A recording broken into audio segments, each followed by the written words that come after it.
Is he also gonna be in jail? No. We're out of jail.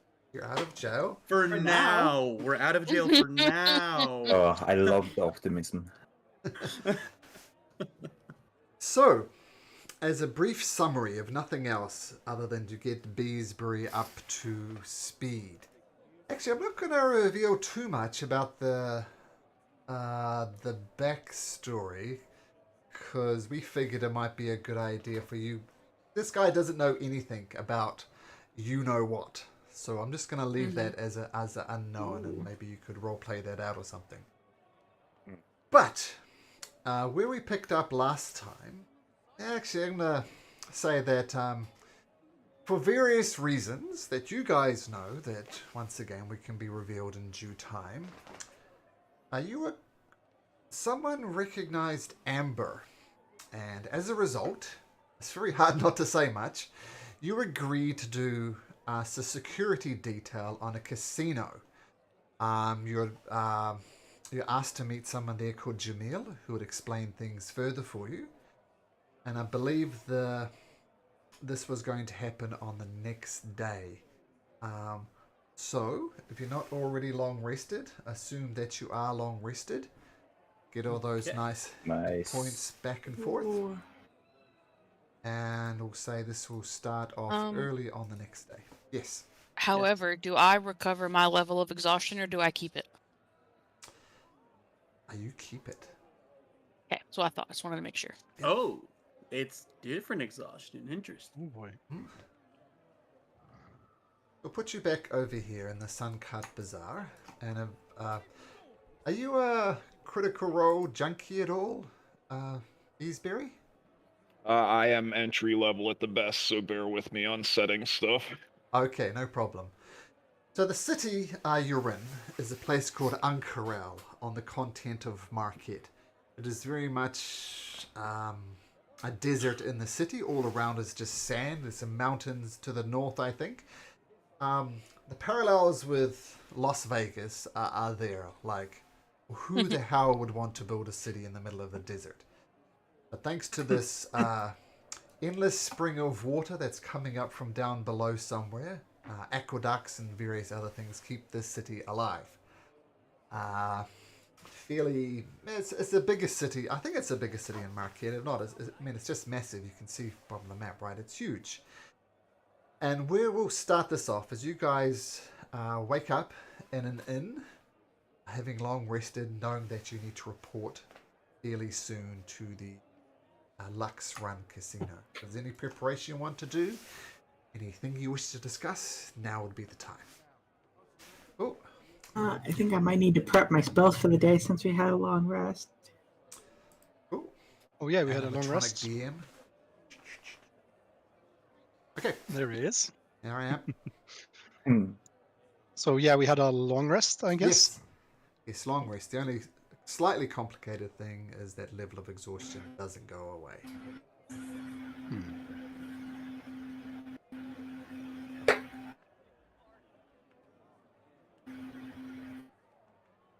So, what's your plan exactly?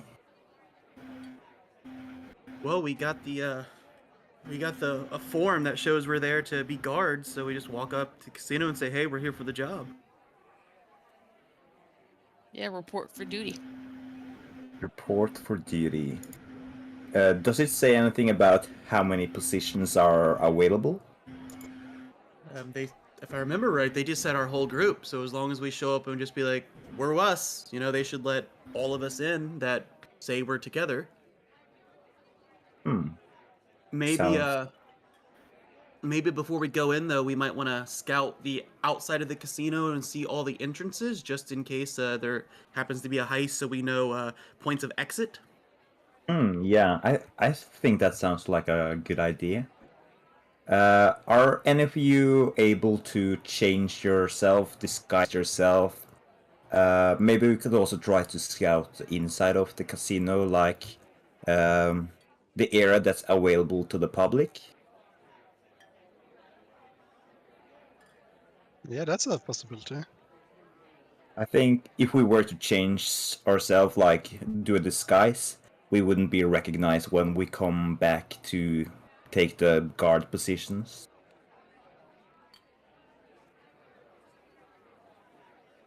I don't have anything. Yeah, I Though got nothing. I do look different from when we were previously looking around, but Can Katie's change her forms at will, though? Or is it like based on her emotions? Oh, we had the Right, long rest. You could change back if you wanted. I could, but it wouldn't. I can't do it at will. So it's like I have to do it per like a trance. So Oh, yeah, okay. we'd have to be resting. But at the moment, I'm Summer Cadis. If we rest later, I could always change. But yeah, Is it flavor-wise, it is because I'm emotional, but rule-wise, it's done during a rest. Okay, yeah, I see. So, is it 4 hours for your long rest, the trance? Yeah. Yeah. I guess since it's early in the day, we have the time to do so, right? If you guys want me to change, yeah. I've got Oh, each seasonal variant of Cadis. we were supposed to meet with somebody, weren't we? Though Spring Cadis is the most irritating. But you mean Valley Girl, Kate? Yes, exactly. Oh my god. Great at lying though. I don't really remember much about remembering something or like meeting someone.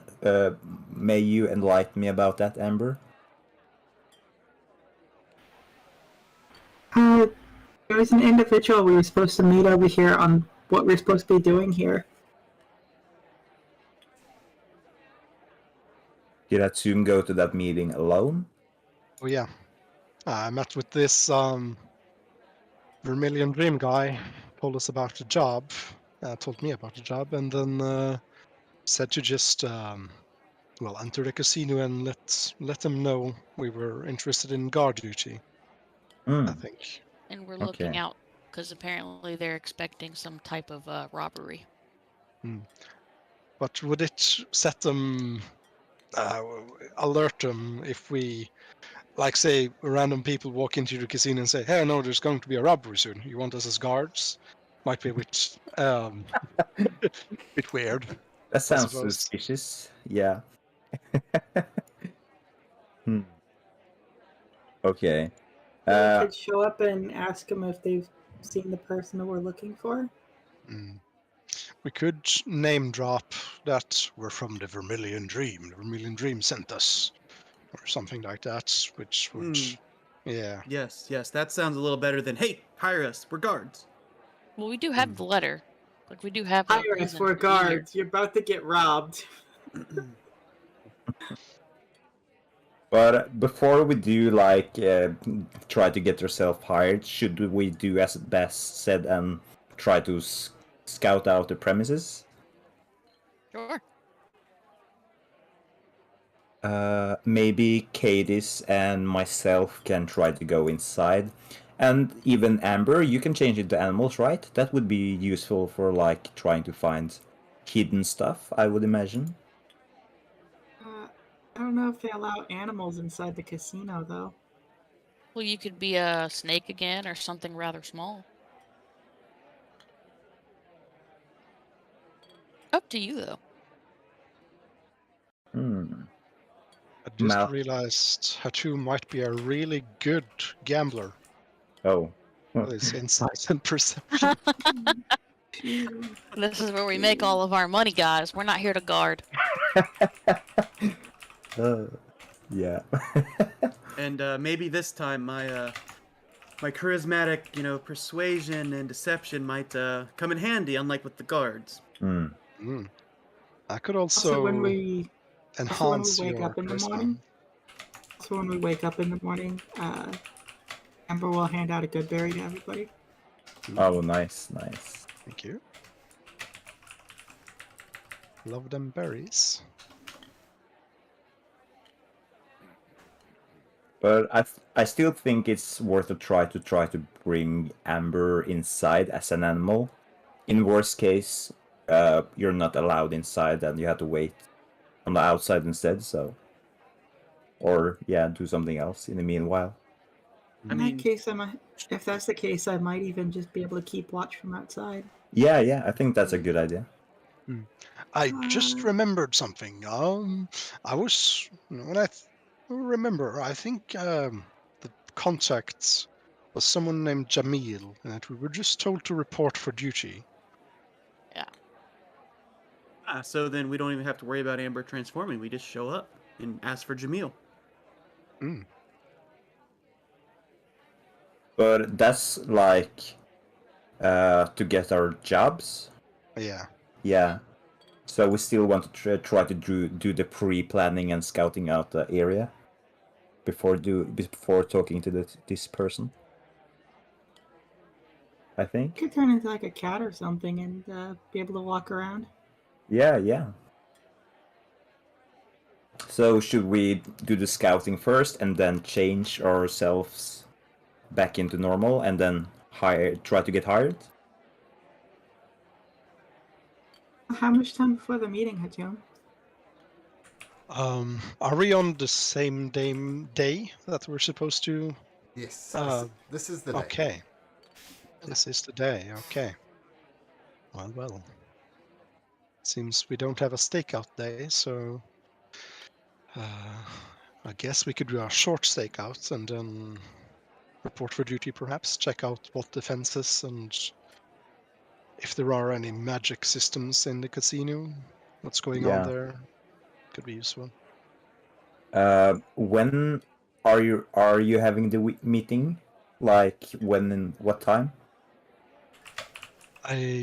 Unless I'm misremembering, there was no appointed time. We just report to first thing in the morning. Okay. Oh, okay. Yeah. So I I guess suppose that there's- we don't have that time. We don't have that time after all, yeah. Yeah. No stakeout at all. We're just heading straight to Jamil. So let me finish my breakfast beer and let's go. Let's say to Jamil that we had a rough morning and spend like 30 minutes or something like checking out the place. I don't really need any planning to cast disguise self, so I can just go in, go out, and change back.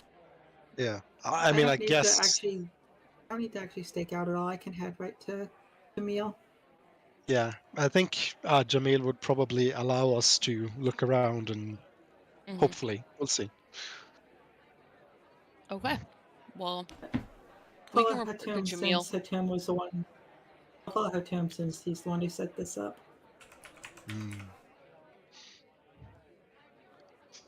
Well, I guess unless there's something else we want to do, I guess we could head for the Lux Run Casino. Okay. First thing in the morning, I'm right? behind you, big guy. Let's go. Oh, let's go. Okay.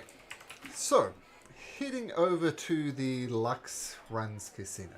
This is this fairly prominent building here in the Suncut Bazaar.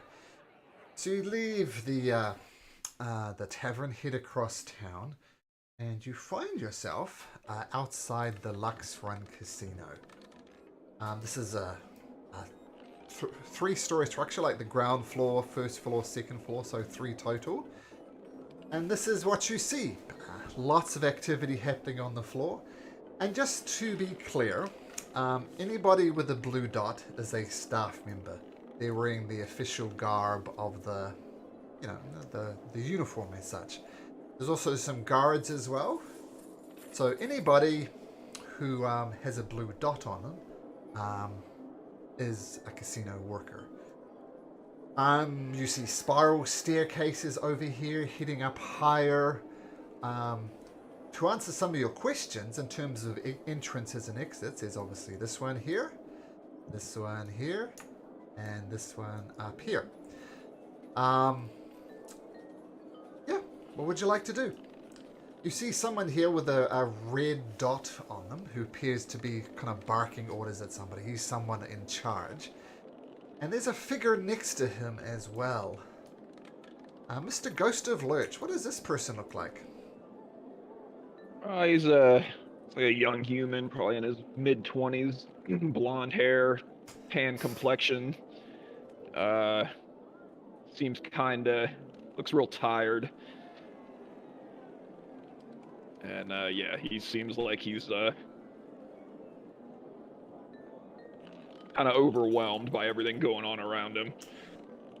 Okay, cool. So obviously this person is of no interest, and you'll have no further relationships with this character at all. So just so we're clear about that. Don't talk to him. Avoid him at all costs. Yep, just leave him Just alone. let the scythe have its way with him? What? Yeah, I guess a good word to describe is he looks real twitchy. Cool. Hmm. A summer Like, pack of wolves that Speaking haven't eaten twitchy the or fire? caffeine twitchy? Maybe like a combination of caffeine and nervous twitchy. All Do that we free get coffee. the impression that he's working at the place, or? I don't know. That's a DM. Is gonna have to answer that one. Sorry. Make an insight check. Who was that? Kaylin, I think. Kaylin? Yeah, Yeah. Okay. insight.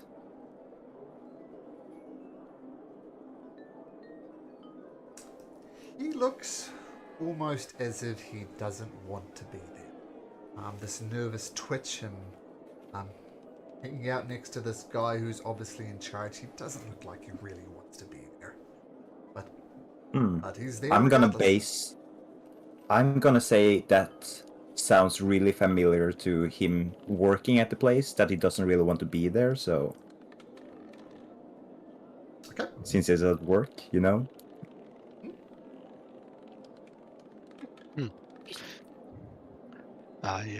I guess the Tomb's going to just walk up to the guards or the staff members on the outside and say, hello, we're looking for Jamil. We've got a job offering for him, or a service for him, I suppose. Can I find him inside? Jamil was here just before, friend. He suggested, told us you just go speak to the captain over there. Mr. Captain Anai, this guy here. Points him out. Oh, well, I suppose we'll do so. Thank you. Welcome. Well, let's enter inside, friends. As you With haste. enter inside, you see this captain who's hasn't, just as you're entering, just before you kind of get them, he just seems to be berating this guy here. Saying, look, you idiot! Can't you do anything right? Maybe some simple guard duty will sort you out. And it gives you a bit of a shove in the beesbury. Get your shit together!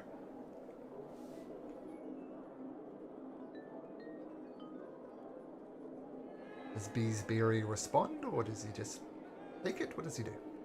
He definitely doesn't like being touched. He frowns and looks like he wants to say something but can't. Like maybe, he's afraid to say anything. You just keep your goddamn mouth shut. Maybe some guard duty will be useful to you. Don't forget, you owe us. So be on your best behavior. Yeah, you keep telling me. Look, I don't need any lip from you. Just shut it. Sorry to interrupt this friendly discussion. Jamil told us to speak with you. Ah, so you're the ones who are doing some guard duty for me, is that right? Yes, I suppose it is. It's me and my friends. Name's Atu. What do you do, Hatoon? Oh, I'm an adventurer.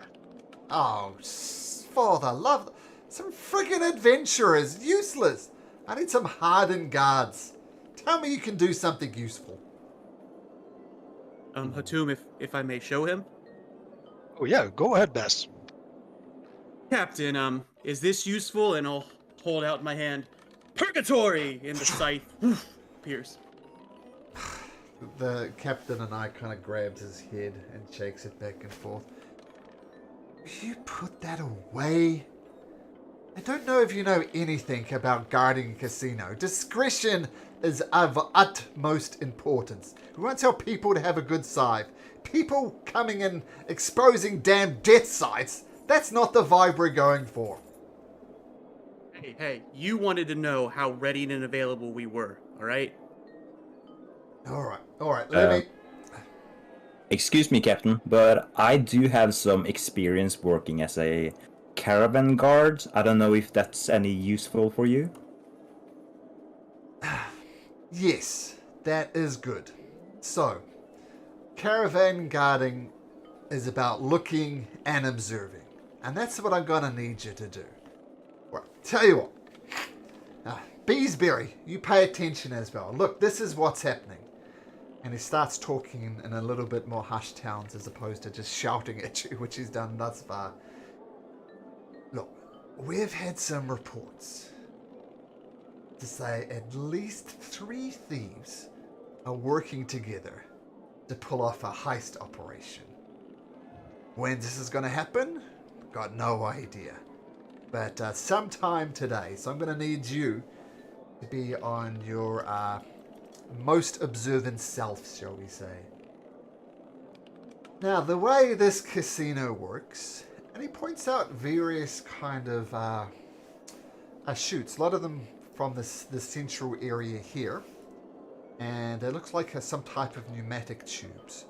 And you see one staff member, and they go over there and put gold in a little canister, and then woof, it shoots up to the top. And there's several of these canisters around with these chutes. I'm assuming they're going to target the 3rd floor. So you see those chutes over there? Several chutes go, and then come back down as well. All gold goes up those chutes into the central vault. With the central vault's on the top floor, and that's where the vast majority of the gold is stored. Now, it's no big secret, of course, that we have a vault up there, and I'm just going to assuming that those would-be thieves are going to be targeting the vault at the top. Otherwise, it's quite frankly not worth the risk. Now, the coin vault is sealed with a magical lock. I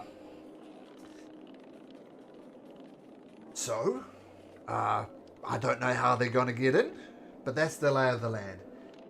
Now, I'm going to lead at least 2 of you to keep a direct eye on the vault. Which amongst you, I'm talking to you as well at this point, Beesbury, think you could have good eyes on the place? We need at least 2 people watching the vault, and at least the rest of you patrolling around, looking out for anything suspicious. I'll watch the vault. Yeah, I'll watch the vault. Can have a lot more than 2 eyes on the vault. Well, I said at least 2? I would say I'm pretty good at reading people, so if there's any suspicious people around, I think I'll get a read on them. Captain, if I'm watching the vault, can I have my scythe with me then? No. Once again, we've got patrons up there. We don't need death size being displayed. Your most valuable asset with guarding is your eyes and your brain. If this turns into some type of combat experience, like slashing patrons died, thieves died, it's going to look incredibly bad for the casino. So I'm just going to need you to put that scythe away, son. We are Hello, the animals 2 in here? best options to watch the vault. Yes. If you, Cadus- yeah, we're the Cadus best and I are options, the best options for the vault. especially if you don't want there to be combat. Allow animals in here? No. Upset some of the patrons. By the way, how big are those money-leading chutes or tubes? They're about this wide. What's that? 10 centimeters? Oh, okay. I suppose I was thinking perhaps someone decided to send in a couple of halflings minimized, so Too That's a big bit for too small. halflings. Too big for halflings. Too small for halflings. Halflings would be too big to go through the chutes. And the chutes like have a little trap door on them as well. Like when the canister comes Something down. a the little halfling's trap never door- had a problem with. Yeah, so too small for halflings. Okay. Halflings are like, I'm too big for something? What? Sorry, too many people talking at once. Who is doing guard duty? Watching the vault? Bass and Cadis, I believe. I support that decision, yeah. Okay. Halen, you don't want me around people. Oh, I don't really like people. I like to watch people, though, but not to Oh, speak okay, with them. okay. So Bass and Cadis, I'm going to take you up to the 3rd floor. Whee! Now, everybody should hopefully see this as well. Everybody sees the 3rd floor? Yeah. Yep. Cool.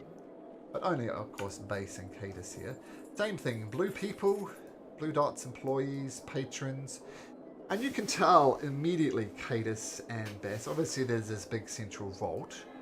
The doors here, you don't see the golden side, but that's just the way the art works. This is very much the high rollers area of the casino. Like you see these two people who are betting, and they're like throwing down handfuls of platinum pieces. So, compared to the bottom where it's mostly silver and copper and things like this. Yeah. So where would you like to station yourself, Bass and Cadis? And let me know if there's anything you want to do.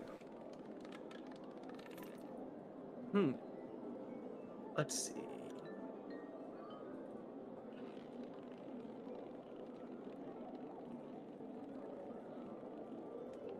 It's only for 10 minutes. Yeah, I'll post up side this wall right here. Okay. Anything else, or you just standing guard? Let me double check spells real quick here, see how long they last. No, I'm just gonna post guard and observe right now. Okay. I will, just in case anything happens, real quick, I'll look over at Cadence and I'll say, we're the right ones for the job up here, right? No combat, right? And as I wink at her, I'm gonna give her a bardic inspiration. Okay, nice. Cadis, you just chilling on the wall? I'm just chilling on the wall. Guard duty. Guard duty. Okay. Guard duty is observing people, making sure nobody's like stealing and stuff. So why don't you just both make me? I'll let you choose a perception or an insight check. And a scan of the room. Both is the same for me, so. Lol. Oh, We're doing really great, guys. great up here. Worst guards ever. Yep, you don't notice anything. People gambling, No people regrets. drinking at the bars. Yep, it's all good. So we'll switch back to the floor. Obviously, Cadis and Bass aren't there. The captain says, well, do your best, observe, report to me if you find anything suspicious. And goes to talk to these guys, leaving you guys, presumably, to go about guarding. Yeah, sorry to interrupt. I apologize if I missed it. Did he say anything about like not casting magic in here or anything? He I think he specific- just advised it. Yeah, his main concern was not to scare patrons, not to put them off. So when Bass brought out his scythe to summon it, he said he didn't like that because that might upset the patrons. He didn't specifically forbid magic, but he specifically forbade, I guess, anything that would be upsetting to patrons, you know?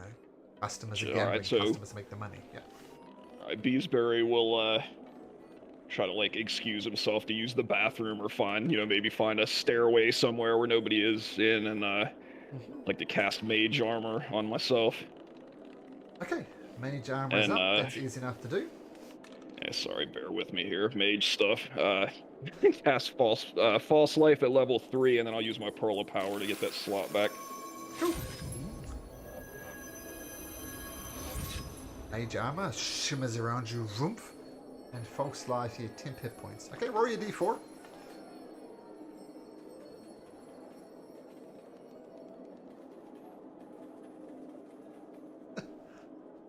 Okay, so 6 temporary hit points. That was level 3, so it's 10 to that too. So. Oh, okay, cool. Okay. What do you guys do? And that's it for me. Sorry about that. Oh, no. I think I need to apologize. Let's go. Kalen's gonna go upstairs to the 3rd floor to Bass and Katie's. And he's gonna be like, hey guys, how's it going? Do you see any bad guys? Ah, Everybody up here is tip top, great. No bad guys here. Alright, alright. they're just rich up here, just handfuls of platinum pieces, throwing them on the tables. Handfuls and handfuls of platinum. I see. Are we allowed inside this chamber? I'm gonna point at the door. That's the vault we're guarding. That's the magical lock. It's locked. So I guess we aren't allowed inside, right? Not Uh, unless you know dispel magic. You got the key or something? Oh, I wish. Is it possible to... Is there any way to see through the door? You can make an it appears to be just a big dome, almost. You can make an investigation check, though. Oh, yeah, I'm gonna do that.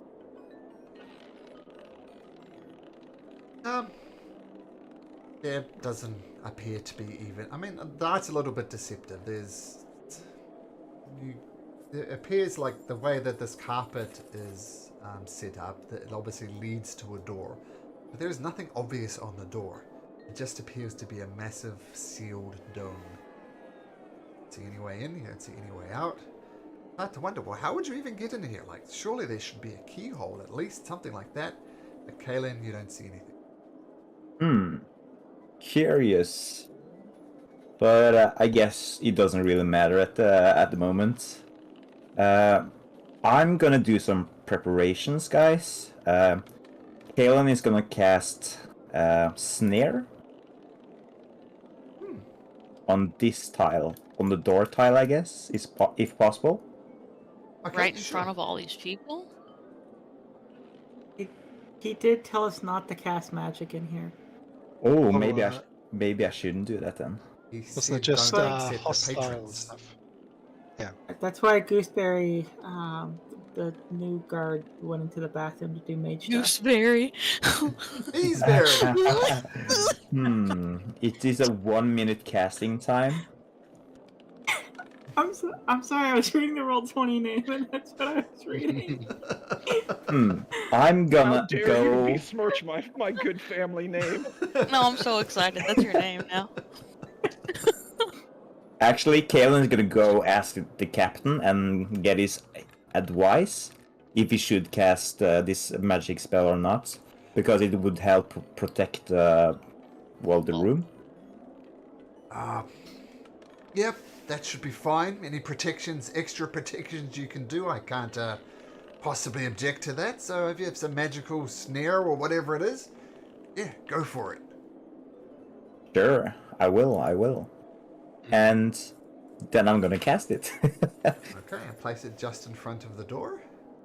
Yeah. Okay, cool.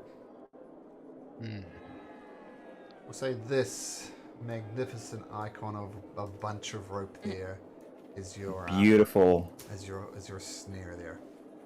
Absolutely beautiful. And after casting the spell, Kalen's gonna bow to Katis and Bass and be on his merry way downstairs. Boom. Okay, let's go back downstairs. What are the rest of you guys doing? Atum is gonna look at Amber and say, well, I suppose we'll be on the lookout for dastardly thieves. Want me to enhance our abilities? I think I can... No, didn't have that.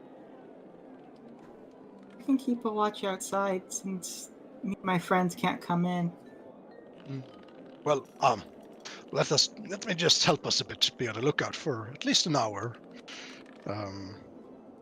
Attune's gonna cast Enhance Ability at 3rd level with Owl's Wisdom on the both of us. And, well, Attune's eyes are gonna light up golden and owl-like. And I suppose the same for Amber. So, Ability. advantage on Wisdom stuff. Wisdom stuff. Okay, cool. You are enhanced. Very cool. And I guess Attune's gonna at least just walk around, take in the scenery, and well, see if there's any twitchy people about, or someone plotting something. Okay. For those there on the ground floor, feel free to, move your tokens around and have a look. And I'll let you know if you see anything. I guess there's something I'm wondering as well, because I think when you have advantage on something, your passive does go up by 5, unless I'm wrong. Is it? Or am I wrong? No?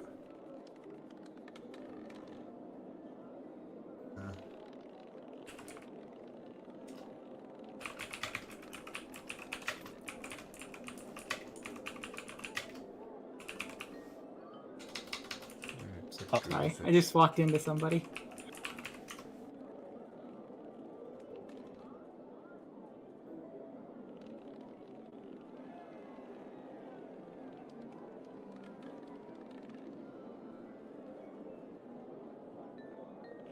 Yeah, it does. Grants another +5 to your passive perception.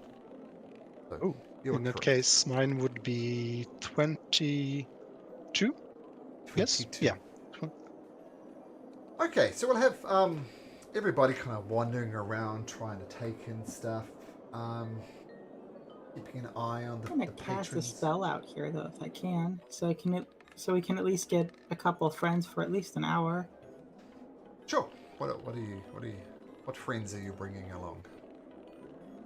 I am gonna summon Conjure Animal, and it'll be a challenge rating 1/2. So any CR 1/2 beast that you want. CR half. Okay. Maybe Deep or Brown Bear. Oh, please tell me there's a fish tank for the reef shark. Yeah, you get an ape. I think they're supposed to be different, but there we go. You've got an ape and a black bear under your control. Can I get another one of each one? Oh, it's 4 of them. Okay. Put one of them stationed to guard store. Okay. Have the other 2. Oh. The other 2 come up here to guard up this door. Okay.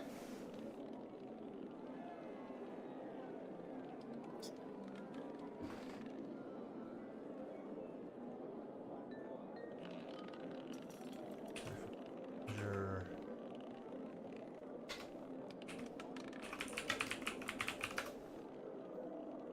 Okay, so these are technically Fae, and this is friendly.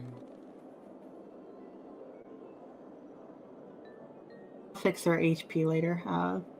You go to someone else. Okay.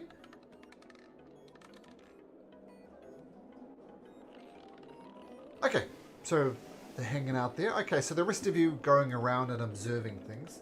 And if everybody Sorry. who's checking out the casino floor, could you please Sorry to make interrupt again. Sure, no problem. Could Bees, he'd like to go upstairs and take a look at the vault while everybody else is doing this. Sure. So let's do our insight uh, check for everybody on the floor, and then we'll take you upstairs, Mr. Beesbury. Actually, Anybody checking out people down here, please make me an insight check. Is like a stage down here? Where exactly? There's so many moving pieces here. Oh, this is a stage. You know, classic, you know, people doing stuff up there. There's lots of people We're all set up coming and down here. going. Kaelin and Hatum as you watch. Nothing strikes you as suspicious though. Keep in mind you're here to guard the whole day, and you spend a full hour checking things out. And then, enhance ability. Amber, Okay. same with you, having a look around the floor. Nothing strikes you as unusual. There's guards wandering around as well. And bees. With so many commenters. Where are you, Beesberry? Do you want to ping yourself?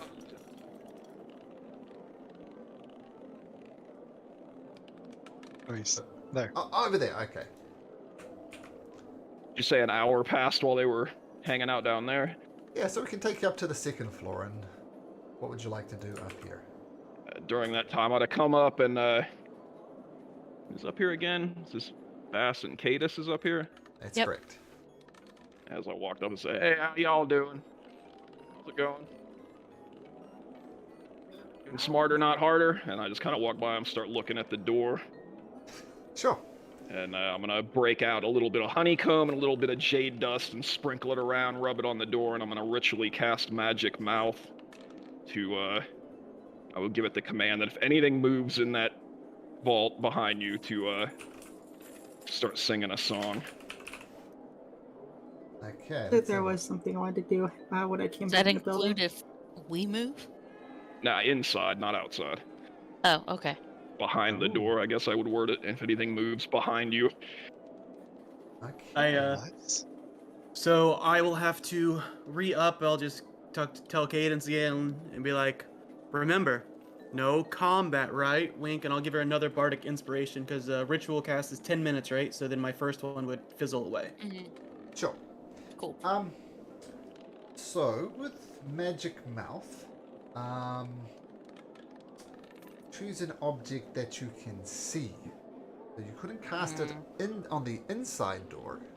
You don't see the inside of the vault.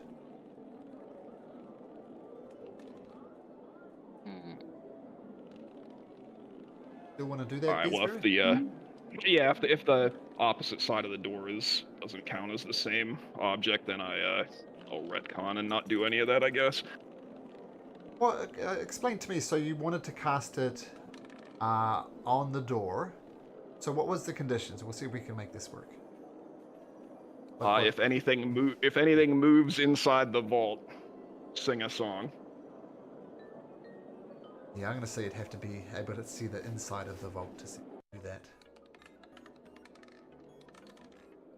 All right, fair enough. I'll take back my bardic. No, well, no, I'll just give her the No, other one to you- re-up it. Yeah, we'll Okay. keep it. Who knows?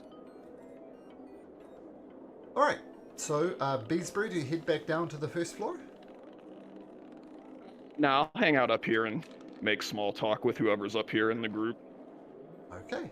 Amber, you've come up here as well? Yep. Are you doing anything? You're checking things out? What are you doing? If I could, I want to see if I could hide a hunting trap up here in front of this door. Hey. Sure can. It's like a Bear like trap. Like a bear trap, yeah.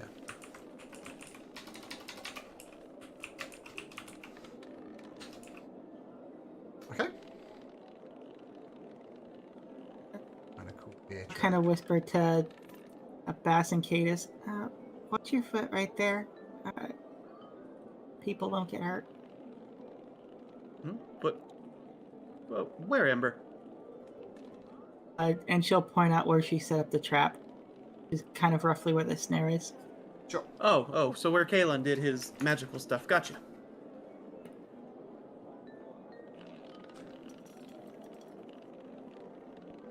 Okay.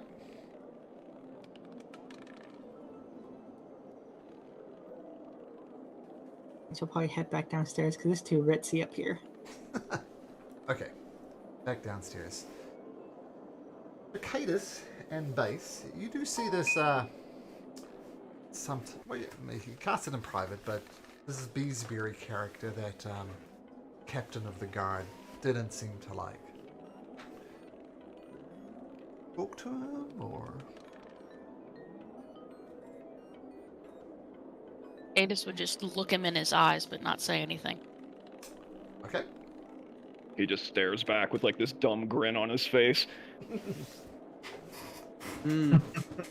What's that smile for?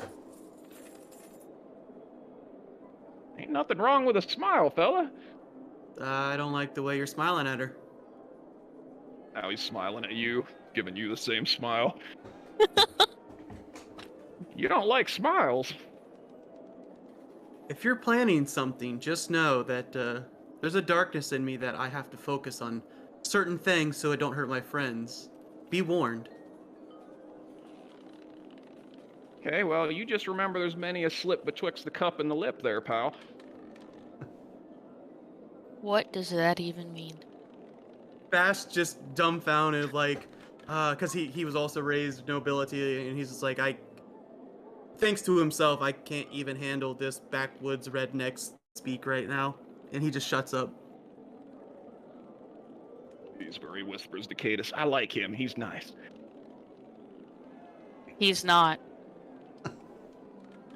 Hey, I wasn't, well, I wasn't nice when I was the only one who attacked, our red-cloaked friend, okay? I'm just gonna glare at you because we're not talking about that. Point taken.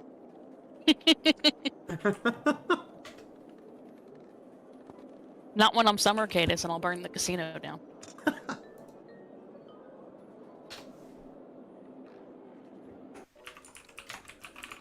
Why does the captain not like you, Goose? Well, let's just say they don't take kindly to people getting into debt with them. I ain't real good with money, if I'm being completely honest here.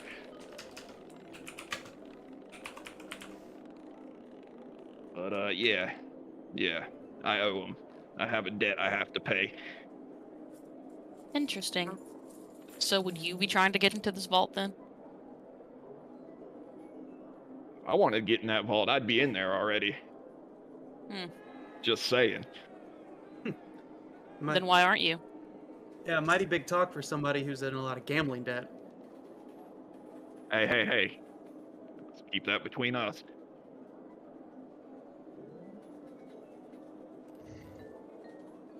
Just curious. You say you can be in there, but you're still in debt. Why not take what you need and pay off your debt? Well, I ain't no thief.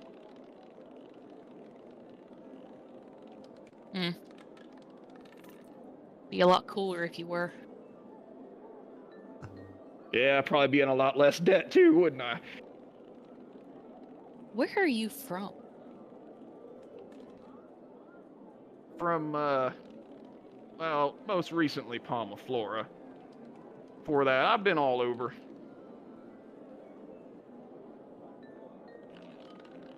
Sorry,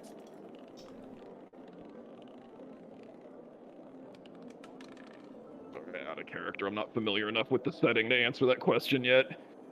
Fair enough. Give me all some around time, us. I'll work on that. Middle all of around. nowhere. Yeah, that's fine. I'm from the boonies. You know that place, the boonies, way out yonder. Palma Flora is the resort town over in. Yeah, that's like the only place I know anything about in this setting. That's funny. I mean, I know like the basic like critical role set. I don't know. I will look into that and get better with that. To give you That's some okay. more there. Oh, good. It's all good. Well, as long as you're not trying to get into the vault today, that's fine, since it's our job. But any other day, let me know. Yes, today being the key word. Well, I'll keep that in mind. My studies and hobbies are pretty expensive.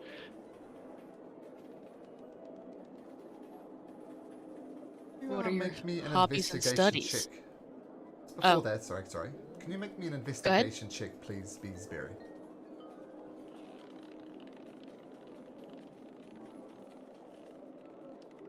Okay, carry on. I'm a bit of an apiarist myself, although I haven't quite made the startup to get that going yet. Aside from that, I have a pronounced interest in all things arcane and magical. You said apiarist, like birds?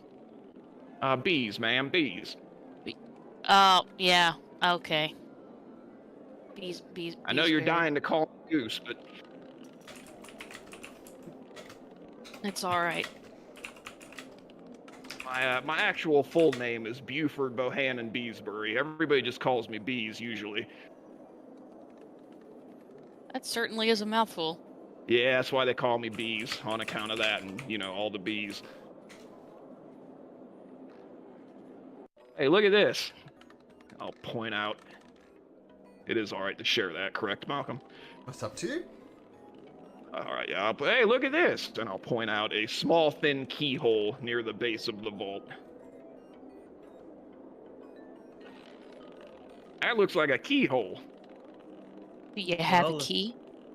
It makes I sense because he did say there was a magical lock. I look in it. Can I see? Can I like see through it or anything, or is it just like standard lock stuff? Or Oh, it's very thin. Yeah, like millimeter wide, if that. Very thin, very hard to spot, but you did spot it with your 26 investigation. Cadus and Base, feel free to say whatever you like, but you didn't notice. Well, good to know where it is, I guess, but it is protected by magic, so.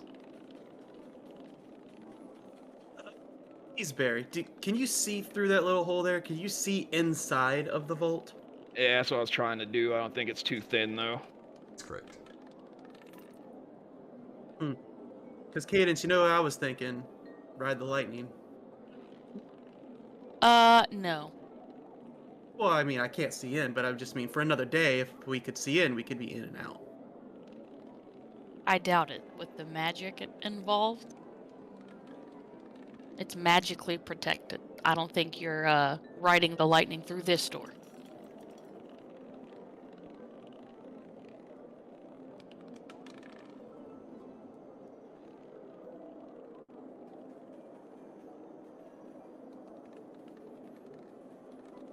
Let's switch focus down to the ground floor. Who we got? We've got Hatum, Kalen. That's it, isn't it? Hatum, Kalen. No, Amber, I guess, is back down as well. So the hour goes past. Your enhance ability fades out. You recast it, Hatum? You do. I think for this time I'm going to ritually cast Detect Magic and just sit down in a chair, unoccupied, ritually cast it, and then walk about, see if something pops up. Sure. So you cast your Detect Magic and you have a wander around the floor. Notice some of the patrons have very mild magical items on them, like Hans Dagger, that sort of thing. Nothing strikes you as particularly nefarious. How long does Detect Magic last? 10 minutes, so Jim's gonna just spend, say, 5 minutes walking about downstairs and then go up and check out the other floors. Okay. Yeah. When you the most thing that's emanating the most magic is the vault for sure. There's lots of transmutation and I forget the other school, but very magical lock. It's safe as got several protections on it. Kalen and Amber, you're just wandering around? I guess so. Make me an insight check, both of you. Is it possible to use investigation for some kind of thing, or? What are you investigating? Maybe nothing at the moment, but yeah, maybe something pops out later. Yeah, insight check. Okay. Actually, you could do this as well if you like, Hatum. I mean, you don't need to really to observe people while you're doing a magical sweep, so you can roll as well. Yep. Kaelin, you wander around. Nothing much is happening. Now, you do notice something, Hatum, as do you, Amber, with those fantastic rolls.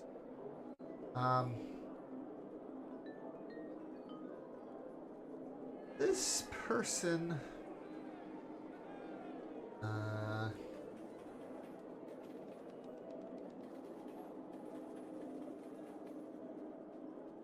this person over here, at this table here, which I'll put an aura on, so you can see which one I'm talking about. This one here, he seems very disinterested in this game that she's playing.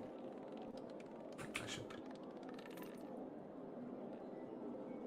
some dealing the cards here. So this person here is very disinterested in, like, she's placing bets, rolling the dice, and not even really looking at the dice. She's betting in copper and silver. So disinterested in the game she's playing. I guess Atum's can just wander up, look over her shoulder, look at her, and say, "Boring game, friend. Yeah, Not winning much, not losing much." Yeah, I'm not getting any luck here. Yeah, maybe my luck will change, right? This is a luck runs casino. If I just keep on betting, my luck's going to change. She says, quoting the classic gambler's fallacy problem, which leaves people horribly in debt. But yeah, if I keep on, the dice are going to turn soon, right? Now, why are you so interested? Just, well, looking around and see people enjoying themselves. Some people not enjoying themselves at all. Oh boy. But, well, you just seem so disinterested. And I just want to say, this is a bad day for a robbery, friend. Just look at her straight in the eyes. Oh wow, direct. Direct. Let's go. I like this Hatum. Khatum says, "I'm not wasting time." She responds I'm just back, gonna judge her reaction. Okay.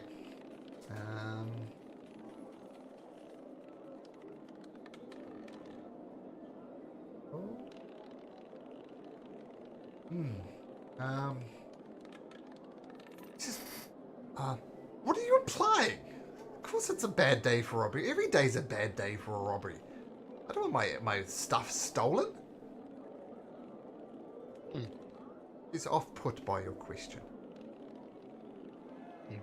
Well, do I get a read on if I hit a nerve just insulting her, or is she... Make another insight roll. Nerve hit. I'm not sure what you're implying, friend, but look, can somebody please ask this pachyderm to leave me alone, please? I'm just trying to gamble here. Of course, miss. Just, well, just saying, and, I've seen you. Have a good day. And this one will just wander off.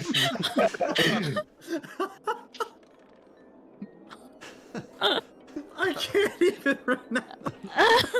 Today's a good day for a robbery. The passive aggressive. I've seen you. Bye now. Okay, can everybody make me another insight check, please? Everybody down on the ground floor there. Another insight. Kaelin? Thanks. Oh, tattoo. Wow. Come on. Oh wow. Just for completeness, Amber? Wow, well that's... Amber's too distracted talking to the board lady, trying to make sure she's not bored. Okay, Hatum, you have such excellent insight. Have you ever considered a life in diplomacy? Sadly. Maybe. Unfortunately. Unfortunately, yeah. All right. We'll make sure Um, your adventure You should give continues. up this adventuring business and become a diplomat. It's a deep burn. Hatum. Not Amber, not Kaelin. You notice this person over here, a half-elf. Two things. She was very much closely watching your interaction with this person. And she's kind of glancing over her shoulder and looking at this guard at the same time. Once again, I'll put a little aura on her so she stands out. This person took an interest in you talking to that person and is looking over her shoulder at this guard here. Just nonchalantly walking up, Nonchalantly, the pachyderm says. and as his back is turned to her, he's just gonna say, not going to go well for you, I think. There's two. Where's the last one? Wonder where he is. Or she. Those things are going well. Why do you think I'm drinking at the bar? I've lost freaking hundreds of gold pieces today. Been a bad day. Hey friend, I don't suppose you could spot me 5 gold pieces, could you? No. I'm saving up for something, you see? Gift for my friends in case shit goes down. But, well, I can see you watching me. I can see you watching me watching her. And I guess I'll watch you as well to see you watch for the third one. So, yeah. No idea what you're talking about, friend. You're causing a bit of a scene over here. Of course I was looking. You upset that lady who was just gambling. She ended up shouting at you, calling for the guards. Of course I was watching. Hey, look at me. He's gonna just turn around, point at his eyes, point at him. Does it? I am Turns the his back guard. to you. I was waiting for it to come. Yes. Not looking at you. Oh, Tomb, yes. He's gonna take a spot at the bar and just sit here, watching her and him. Okay. Not really hiding it, but occasionally just watching about, looking for perhaps a third one. Okay. I just go to check something. There it is. There what is. Oh, the Captain. Oh, forgot the name. Tom Hanks movie. Hmm, Captain now in Discord. I know what you're saying. Yeah. Now let me just check something. I was thinking that the whole time you were doing that conversation, and you said it, and I was like, yes. Look at me. I am the captain now.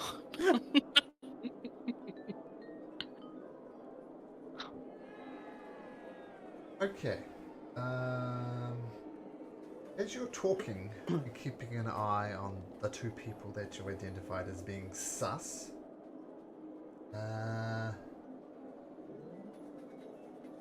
Amber, you notice something else.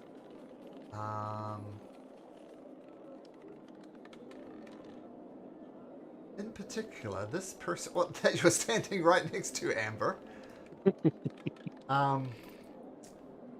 She does something kind of unusual with her hands. Almost like a type of sign language. It's nothing you recognize. Make a perception check. As a perception check, please.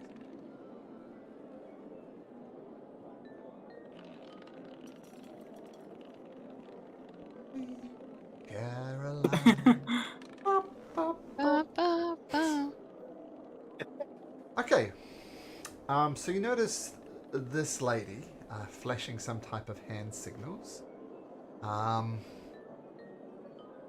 and lots of people are moving around the area. You didn't quite manage to pick it up well enough. You doing okay, man? Just do that when you're nervous? Just for good luck. Hey, don't suppose you could spot me 5 gold pieces, could you?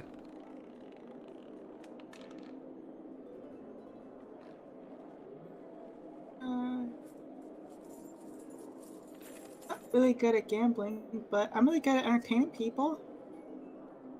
Maybe I can help you out in this game. Sure. Why don't you roll the dice for me? See how well it does. Roll it. Roll me 2d6, Amber. Amber playing craps now. Let's go. Oof. Somebody blow on the dice. I don't know, craps. What's the 4 mean? It depends. Did she play it the hard way, or is she doing the pass line or the don't pass line? Oh, that's too much. I'm I gonna don't say, gamble. So you know, not at all. Got 2 2s. Is that good? She God, played 4 the hard way, yeah. that's not good. Yeah, you're not any good luck at all. Just leave me alone, would you? Ears kind of like go down sadly. Sorry. Hey, the person you're watching, I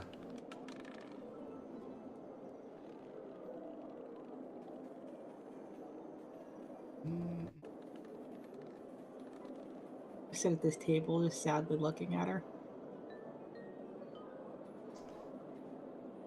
okay,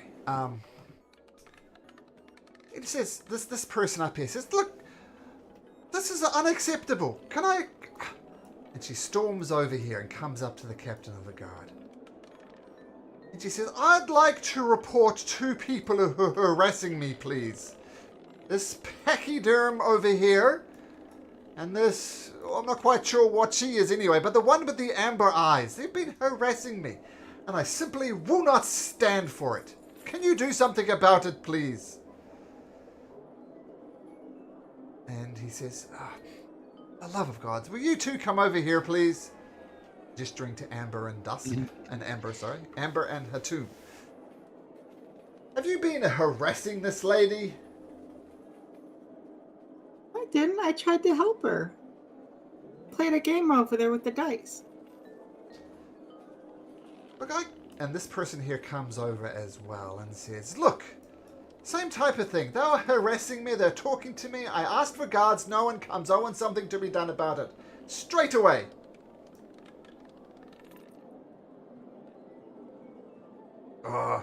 Is this true? Have you been harassing the patrons? I haven't harassed anybody. I've been really nice to her. You lost me money. Harassing, talking. And you, this guy comes up to you, you're the worst. Accusing me of things with no proof whatsoever. What the hell is going on here? Well, I don't see any harm in losing the 2 of you as patrons. I mean, you don't have money. You were begging me for 5 gold just to spend it. And the other one was spending money gambling coppers. What's the loss? You're suspicious. I have a good eye for these things, Captain. And I don't like these 2. They're twitchy, nervous, and potential, well, robbers, I'd say. Look, what are you talking about? Robbers? Been drinking at the bar, she's been gambling, and you're coming up with these wild accusations. Will you do something about this, Captain? Just look. Alright, everybody just calm down. You go back to gambling, you go back to drinking, and unless you've got some type of other proof, Mr. Hatum, apart from being sus, then, everybody just be on them. Kaelin, Hatum, Amber, please make up your perception check.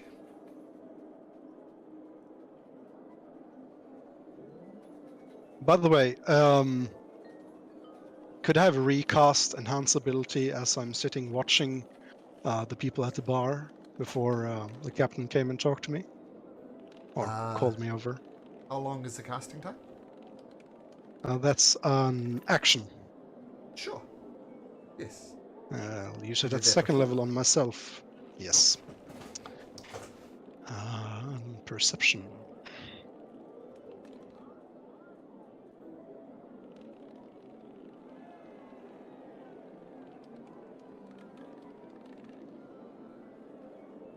Amber. you notice as this person here is berating everybody, just shouting, causing a bit of a scene. This person here reaches into the captain of the guard's pocket, takes some key.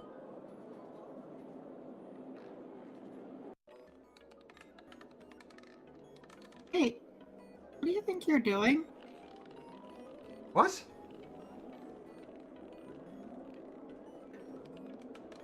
Captain, you might want to check your pockets. I think that one there tried to take something out. Captain immediately checks his pockets and says, God damn it! Who took it? She'll point to this person over here that she saw. Hey, right. You, friend, are under arrest. Guards! Arrest this man. The guards immediately come up, capture this people, and send, put him in, like, the equivalent of handcuffs and manacles. Says, you, who are you working with? Tell us now and things will go easy on you. And he says nothing, just closes his lips. Doesn't say anything. All right. Kalen. Kalen, yep. Kalen's gonna poke, try to get the captain's attention and mention. I think it's important for you to know that if you need my ability, I can try to look into the thoughts of, suspicious people. But I have to do so, they will know when I'm doing it, but if you have, if you want to try to find their associates, it might be worth to give it a go. If that's something you deem worthy. Maybe we should find a room in private. Sure.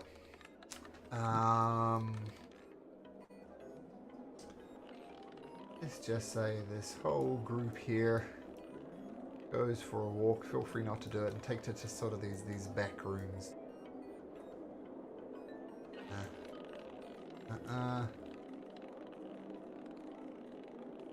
Alright, I'm going to ask you once again. Now, who are you working with? Reports told us there was 3 of you. Who are the 3?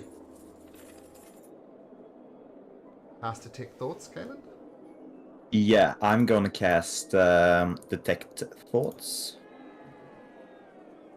Okay, so wisdom saving throw. I assume you're going to dig... I mean, his initial surface thoughts are just panic. And it's a wisdom saving throw.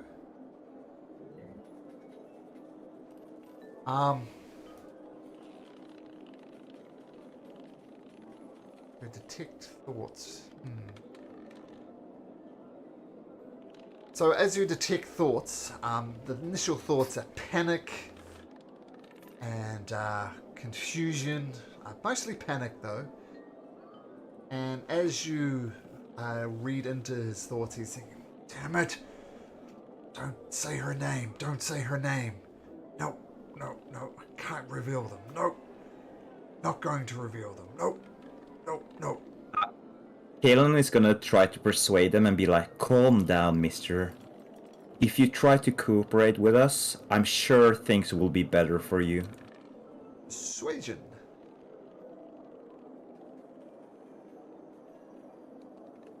Persuasion. Oh. Look, her, she's the ringleader over here. It's her. Take her, not me. And she goes, Duskwood, you son of a bitch. Alright, arrest her as well. And the guards put her in manacles.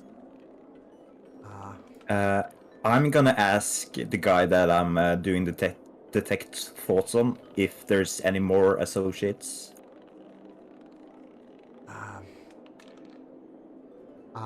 There is someone else, but you doesn't say her name. Must protect her. Must protect her. No, no, no, no, no.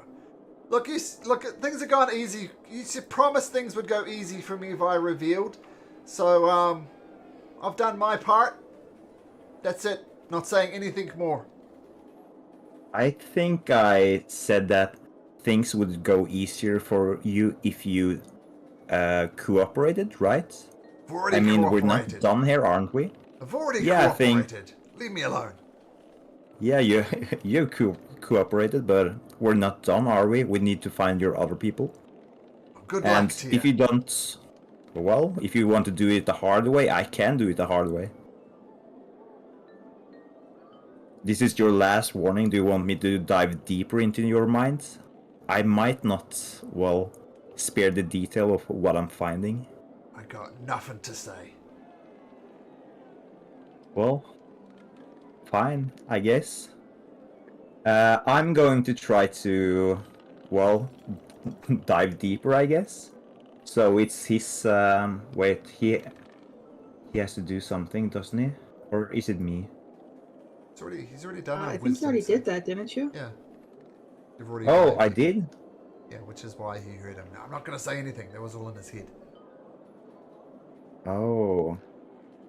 I thought I would be able to, like, pick up on stuff if I did manage to dig deeper. I see. Well, let's see.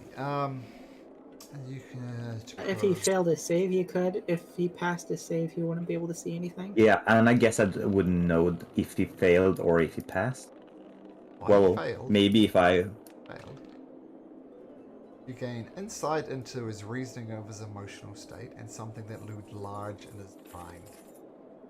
Something he worries over, loves, or hates. I guess it's Yeah, up I think for that was in his head interpretation. that he was saying, "Don't rat her out, don't rat her out." Mhm. I think that was in his head that you were detecting with detect thoughts. Okay, yeah. As you're pondering that, it's gonna flick up to the second floor for a second. Amber is asking the captain in chat there. Okay, we'll get back to that when we zoom back downstairs. Thanks for splitting the party again. It's always a good thing. Cadus, Baysberry, and Bass. Anything in particular you're doing? Guess still just watching everyone, making sure nobody's acting up. Yep, just kind of scanning the room, making sure nobody's getting close to the vault. Baysberry? Yeah, I'm just hanging out, getting to know these new people, keeping an eye on things. You hear a knocking sound coming from inside of the vault.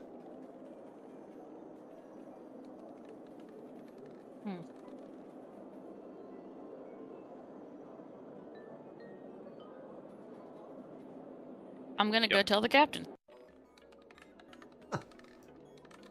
Okay, so you zoom back down the stairs, Cadus, and you approach the captain. What do you say? There are sounds coming from inside the vault. Inside the vault. Yeah, knocking. Knocking? Yep. Oh, that makes no sense. Alright, guards, follow me. And we'll just sort of switch to more theatre of the mind at the moment, save me moving around tokens mindlessly. And, says, oh yes, I hear that knocking too. And he brings out the key. It's not like a traditional key, it's almost like a credit card, the thing that the person tried to pickpocket from him. I'll also And- point out the hunter's trap in the snare and tell them to watch out. Oh, okay, thank you. And inside of the vault, oops. Inside of the vault, when he opens it up with this credit card, there's a lady in there, and she says,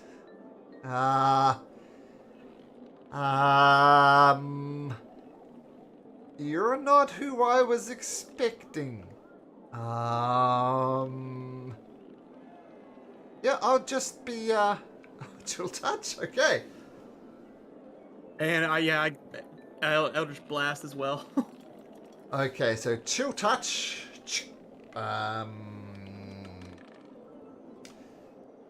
16 does hit. 10 points of damage. Eldritch Blast hits as well. Roll damage for that. This gonna be both blasts or just the one? You tell me? Both. I think you get both blasts when you cast Eldritch Blast. However, Well, I didn't you know if get- it was considered like a readied action if you only get one or if you get the two. Oh, I'll give you 2. Okay. 14 damage on the first one. And the second one misses. And,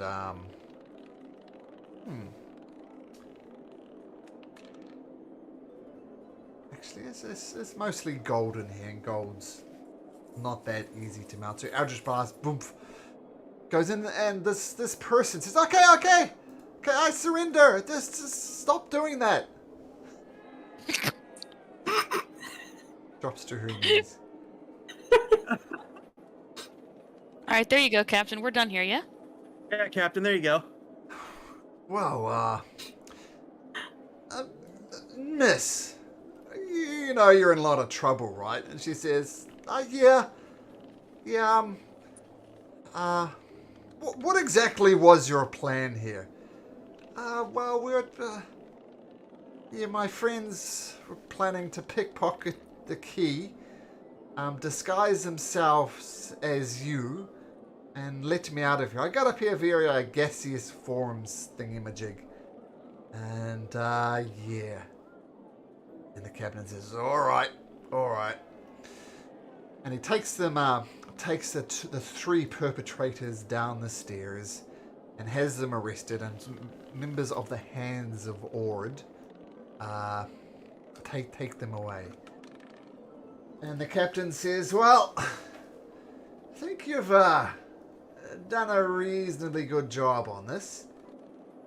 Tell you what, as an act of good faith, I can offer you, you've saved us literally tens of thousands of gold pieces. But take this as a token of the appreciation of the Lux Runs Casino. Because it's a casino, he hands you over 50 platinum pieces for a job well done. Sick.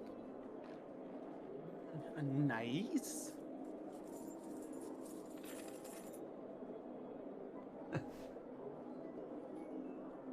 And after you gather up, with all the commotion and everything, we'll say you all move back down to the ground floor, including the people up top, Cadus, Bass, and Beesbury. Are you tagging along? What's Beesbury doing? Yeah, he's just being annoying and like following them wherever they go. Okay. Yeah, DM, I have a quick question. Sure. When the vault was open, did I notice any artifacts that maybe people like gambled away and was in the vault? Just a lot of gold. Okay. Okay.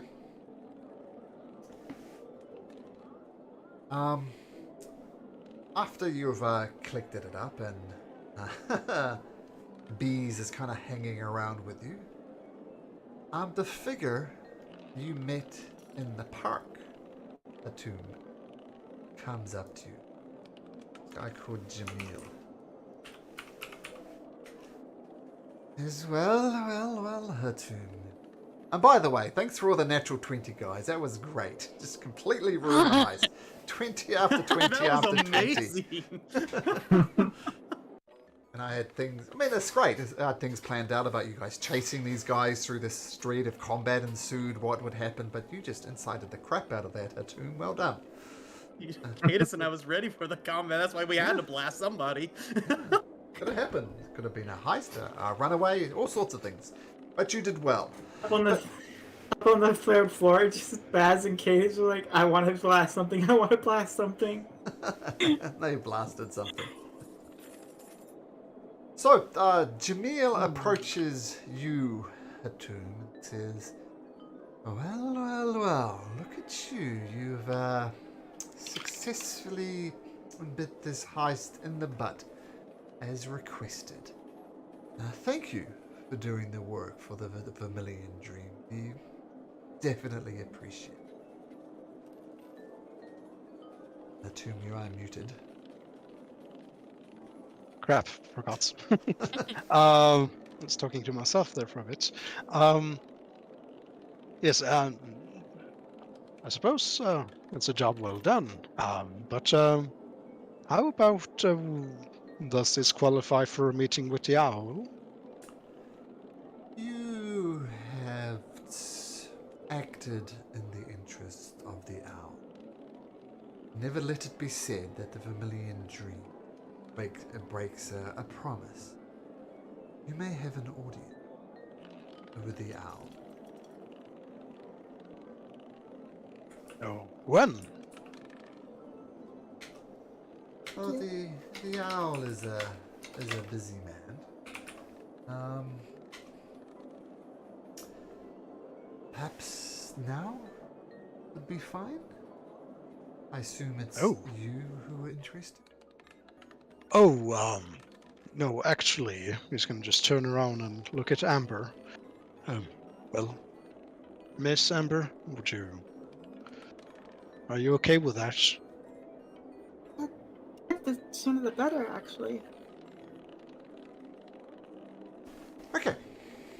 So Jamil shrugs and says, "Let's go meet the owl then, shall we?" Oh, We start just keep- her? Anybody who wants to come along, you're more than welcome to. Anybody that she approves of would be fine. These are my friends who've been traveling with me until now. Well, follow me then.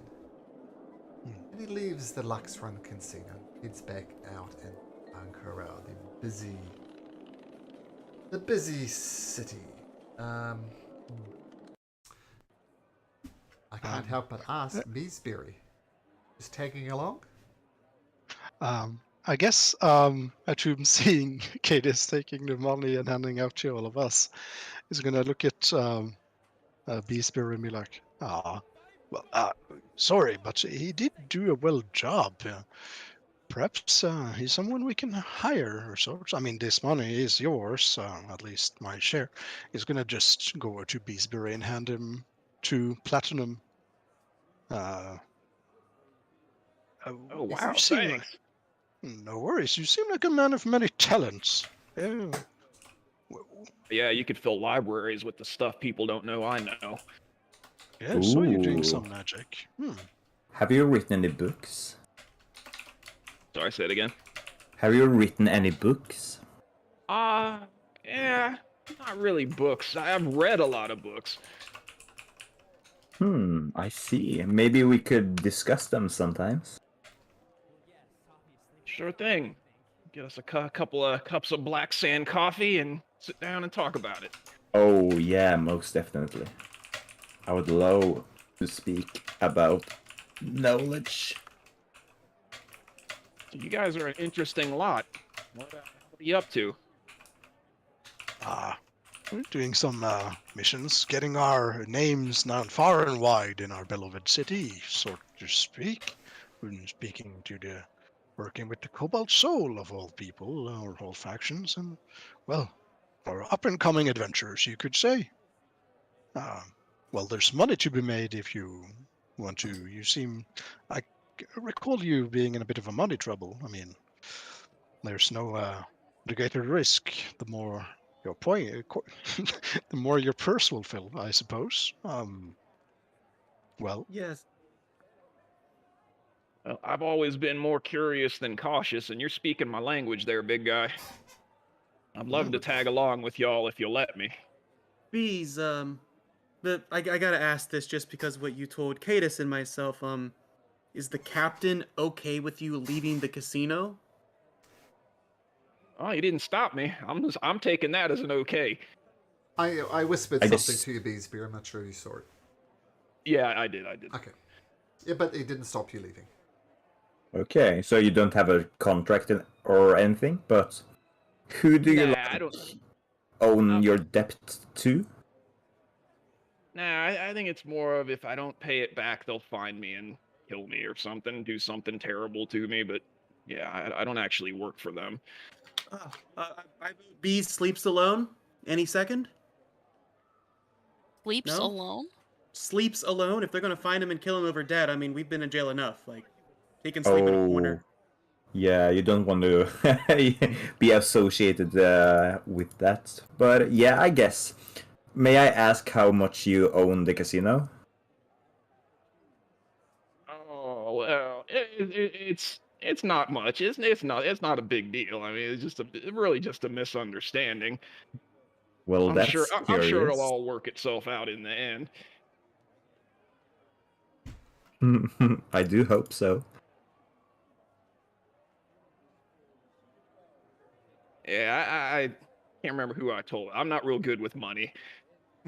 Oh, that's fine. You have me for that kind of stuff. But, well, should we call you Goose? Should we call you Beesbury? What do you prefer yourself?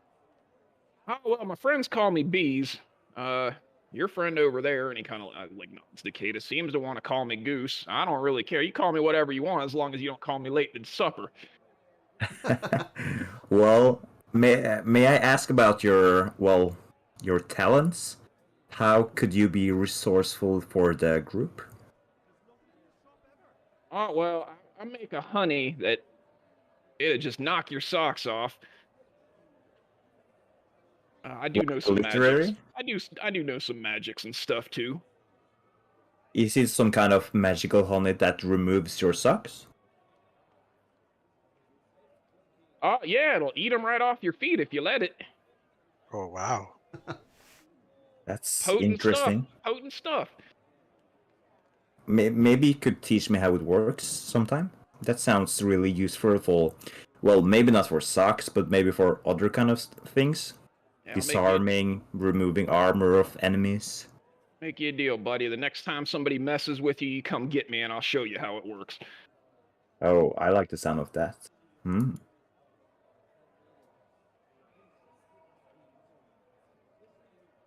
Well, I'm convinced. Halen, are you not gonna detect magic on him like you did me when we met? Um. He says he's magical spell type deal. Oh, really? Yeah, feel free, do your worst. And he like holds his arms out, just like, come on, check me out. I have actually changed that spell away. I got nothing to hide. I'm an open book, y'all. Oh, I do love books. You're just convincing me more and more.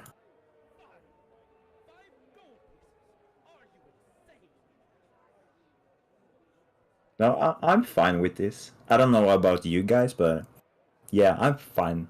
I'm fine with this. Bees is just giving everybody like puppy dog eyes.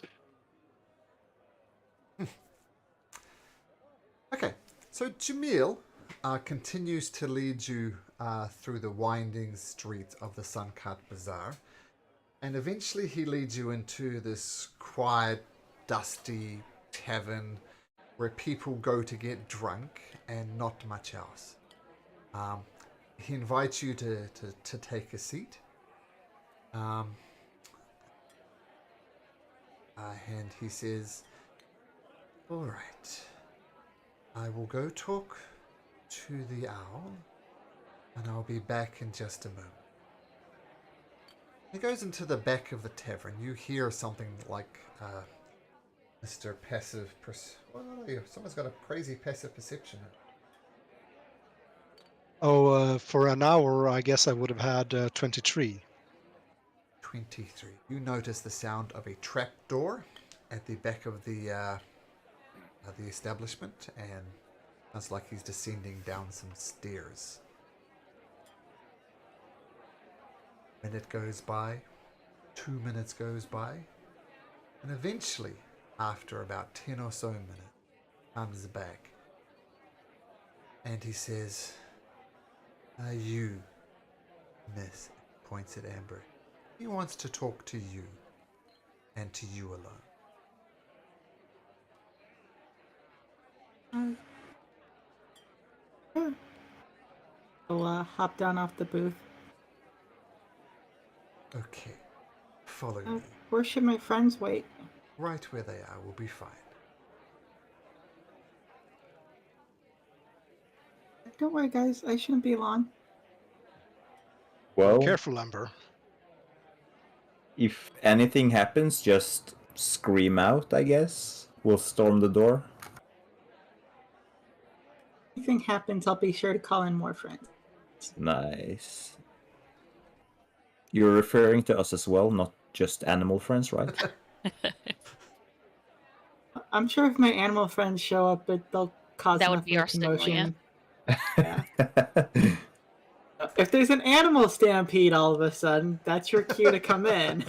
Noted. Okay, so Jamil beckons you to follow him, and he heads to the back of the tavern. You follow along, Amber?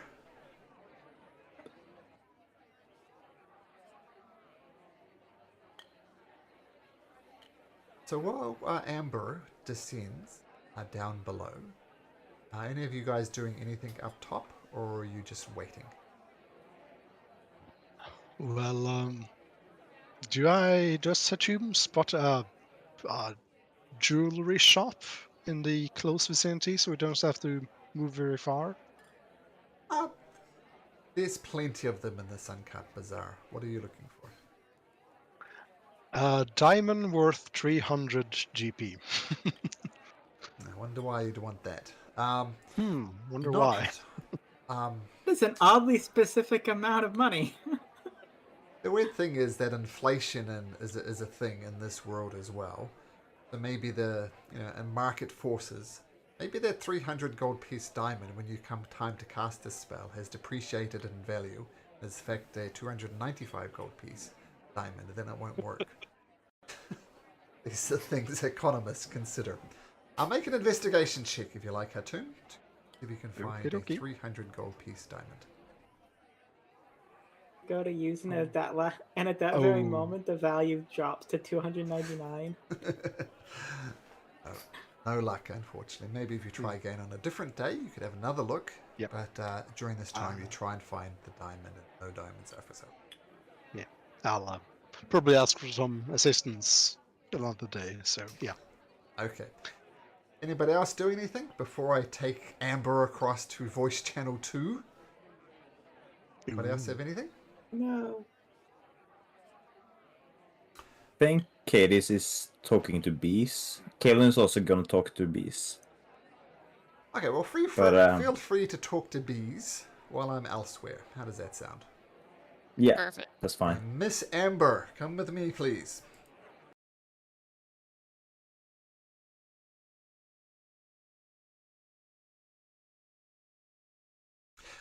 Okay, so Amber, you follow this character Jamil down. It leads you to the back of the tavern. There's a trapdoor that opens, and he opens it up, and there's some winding stairs down below, and he gestures you to follow you down there.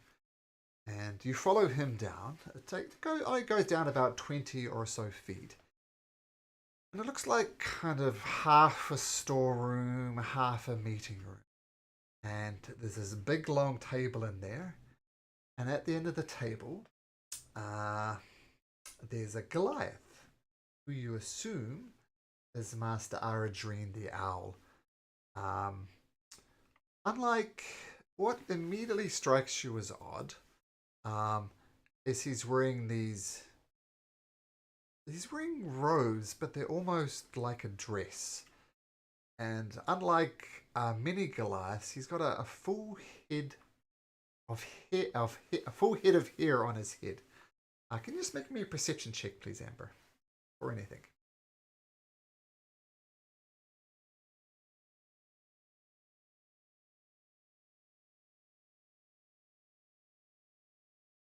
Okay. And just for fun, do you want to make some random attack roll just to get the people thinking in the other room? Just make an attack roll so it looks like you're making an attack. Oh, sure. It's just for funsies. Yeah. We'll teach him from playing meta. Okay, perfect.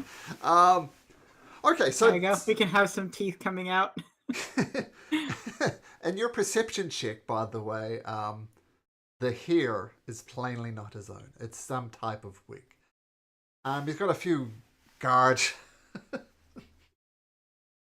Yeah. There's some guards with them as well, some fairly serious-looking people, scars cutting across their faces. One of them's picking his teeth with his dagger.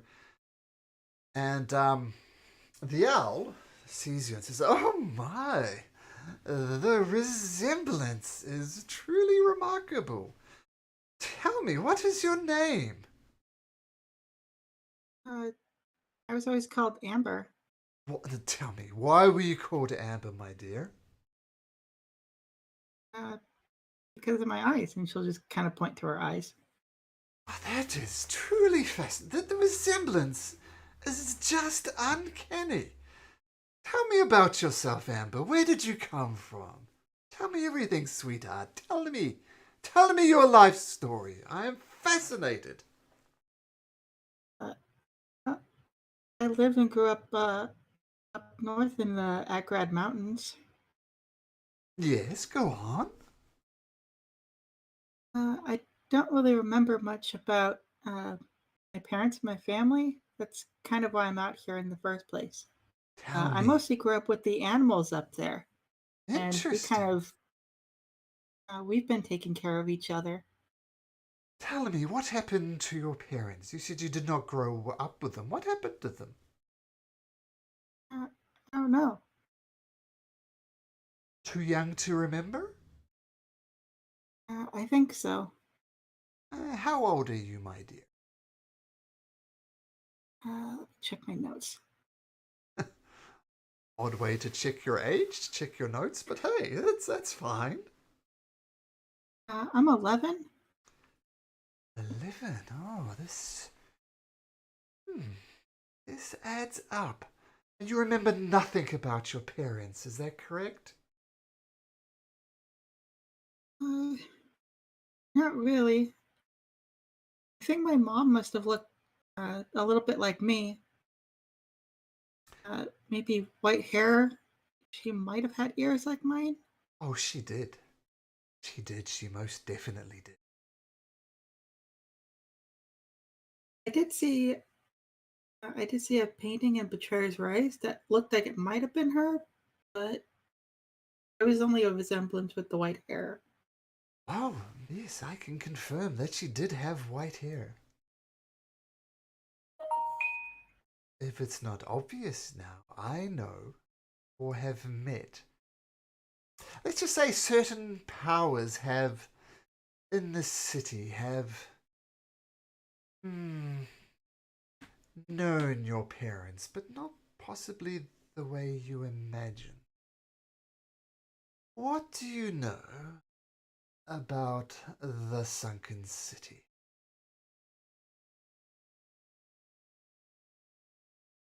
I think we're looking for a sunken city. Oh, that is interesting. You see, There's some. about 10 years ago, people like myself who would make money, there's much money to be made here. But somebody discovered that there was a city underneath the city. And for the past 10 years or so, in Calamaro, the entrance has been constructed. People have gone inside in other ways. Let's just say that none of this would have happened without the assistance of your parents. Your parents discovered the city under the city. So this whole business with Calamaro, everything back and forth, is definitely to do with your parents. They Are discovered. they still down there? Well, that's the interesting thing. They made the discovery.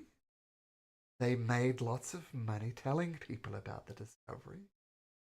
And then they went down, on 10 years ago. And they haven't been seen since. She starts to get a worried look on her face. What happened to them? Are they okay?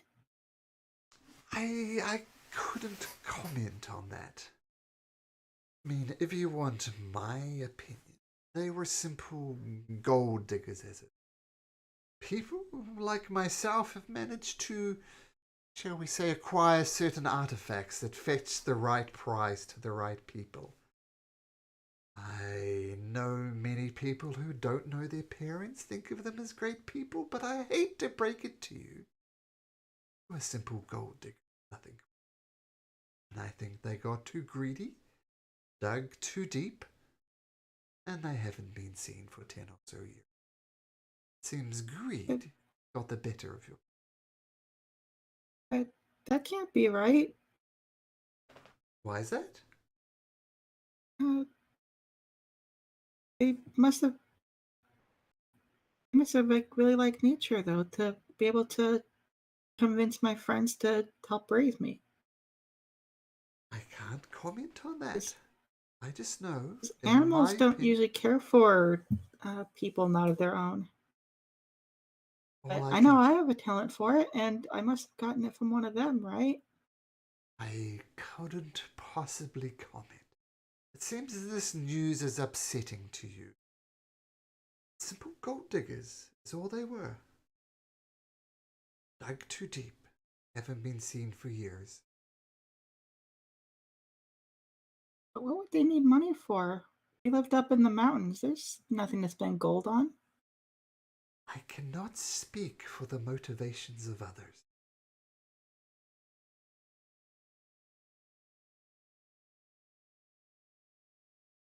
Seems this is not the news you're expecting to hear or what you wanted to hear. But you did me a It favor. was Saved me lots of gold with the forwarding of the heist. it is a really big important piece of information because at least now I know where they are, or at least I'm closer to finding them. Oh, if this is your quest, then you at least know where they were. Went down into the sunken city 10 years ago, haven't been seen since. I mean, I don't want to face out the obvious, but maybe there's something found very valuable and just left. You know, much treasures down there to the right pile, they could set themselves up for life. Saying they're there now, I'm just saying that's the last place that I, or indeed anybody in the city, I would hazard to guess, saw them. That's where they were. Where they are, I cannot comment on. Now, I hope this is useful to you. I suspect it's not the type of information that you're looking for from me. But that's the information I have to offer. It does help quite a bit. Thank you very much, Master Eritrain the Owl.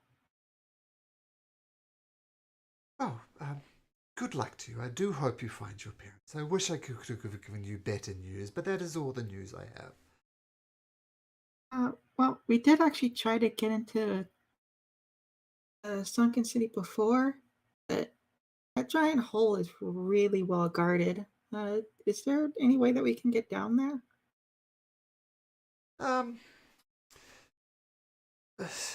It's difficult. You need to align yourself with a group in the city. The most obvious one is the Allegiance of Allsight, who controls entrance back and forth. I believe the Cobalt Soul might be able to help you as well. They have close ties. There's some differences as well with the Allegiance of Allsight. And let's just say that the group that I'm aligned, Consortium of Vermilion Dream, we have ways, but shall we say they're a little bit more sneaky.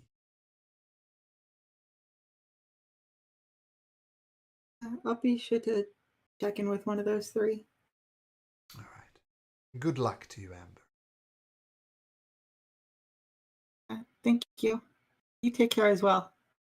I always do. Okay. And you head...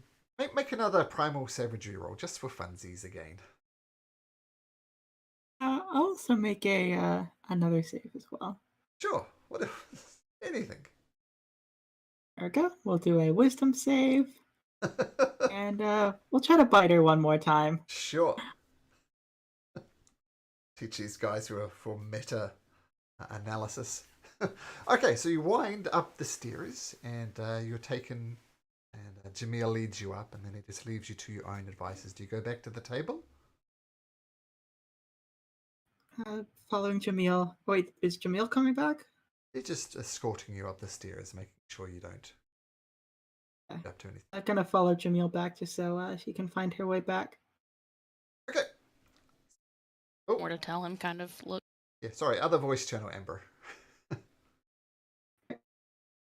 Feel like all things reveal themselves at the right time. Agreed. Amber Wild DM and Amber has emerges. appeared. And approach it. And what do you do, Amber? You come out from the back of the tavern. What do you do?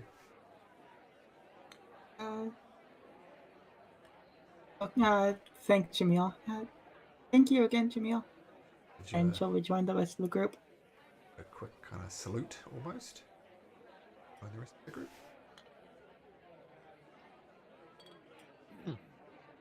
Are you okay, Emperor? How did it go? Yeah. Does she look I hurt think it or went anything? okay. Oh, She doesn't look really physically hurt, but it looks like there's a lot weighing on her mind right now. Did you find any useful information, Amber?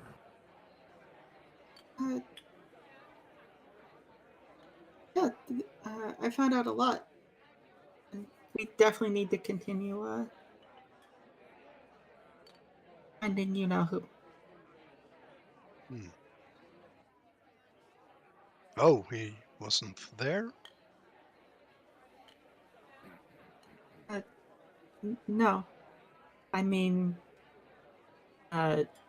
she'll glance down at Cadis's chest where she keeps the amulet.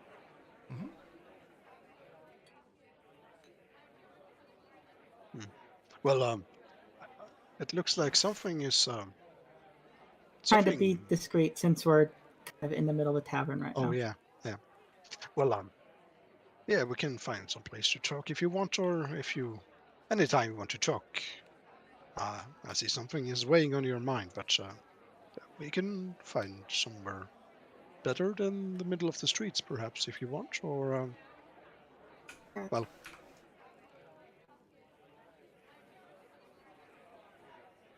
It's really closely connected to that thing that we can't really talk about with people. Oh, it is.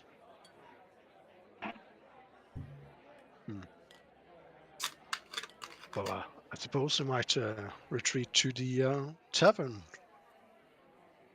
If I might interject for a moment, I just realized something that I completely forgot about.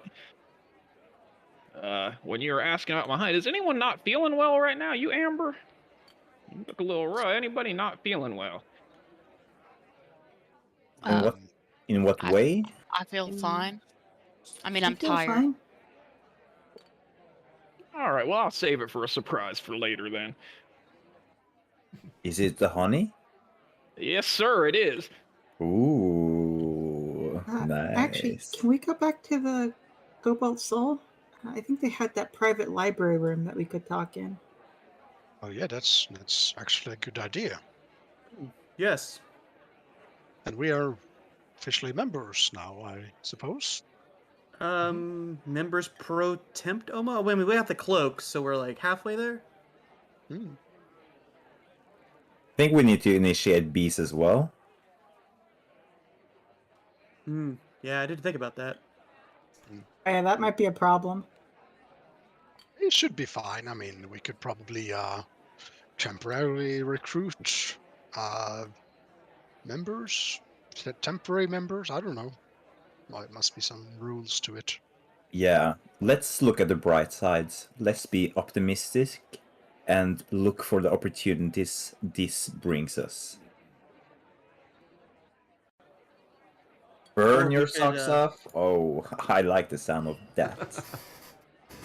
We could tell him that this was, a member with us all along, but he just now got back into town. Yeah, maybe it was on vacation. Sick leave. If we're going to do that, we have to catch him up on things, or the Cobalt Soul will say things that he doesn't know. Fair point.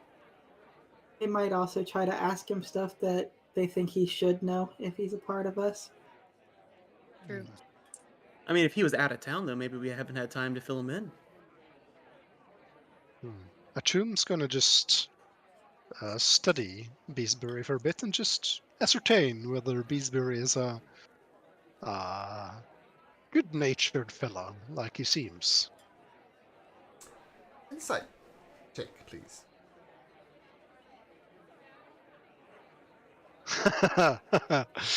Oh dear.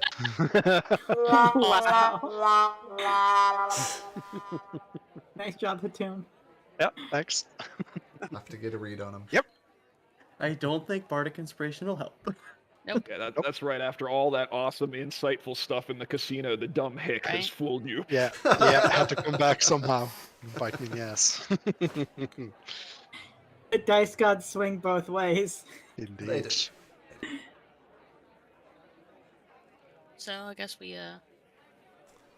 could go back to the tavern and discuss things in a private room. Tavern or Cobalt Soul? I would I say mean, we we would could need get to talk to Beast a- first. yeah, but we could get a private room without Ivo or Question sitting there, I suppose, with us being members, I suppose. Yeah, we could always try that out. We're heading Fair, to the yeah, I don't Crystal see why we Chateau? couldn't bring a friend with us. Yeah, He's I not a mean, member, so But we entered as I not don't members, so I don't know if this will have any impact on this, excuse me, or not. But I have a background feat or background feature or whatever for gaining access on things. Oh, okay. That's very useful in this particular instance. Nice. Yeah, That was amazingly. Yeah, useful I think before we that went to it's- prison. Yeah, yeah, Yeah, where were you 3 sessions ago? yeah. We might not have gone to jail, guys.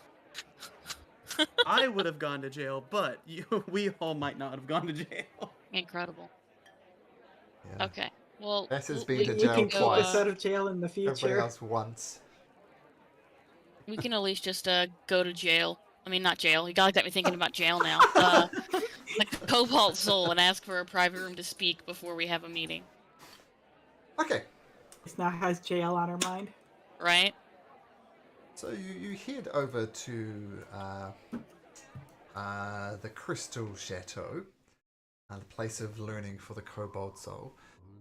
There's some hands of Ord out front. You have your cloaks and your badges that you can show. And then they get to Beesbury. Sorry, sir, without the proper documentation, you may not have access here. He's with us. Well, I'd need to see some type of documentation. Who are you? Please show them your pro tempt documentation you have. Yeah, here, let me just look for that. And yeah, again, my name is Buford Bohannon Beesbury. You could just call me Bees, I guess. Yeah, I'm sorry, I'm out of character here. I'm not sure exactly what I'm trying to accomplish here.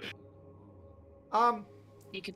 Do I have any documentation? It Like a- says local people might view you as one of their own. You could try to say that you're a Cobalt Soul. You just left your robe and your badge. Is that what you Yeah, said? it's been a while. I might need to re-up my dues. But Something. you are Who do I indeed a need to member talk to? of the Cobalt Soul? Well, I would like to be. I'm not sure if the paperwork got mixed up or something, but Make me a deception check, please, Beesbury. Can he have advantage since we're all trying to get him in? Since I mentioned Sure. about his paperwork. Sure.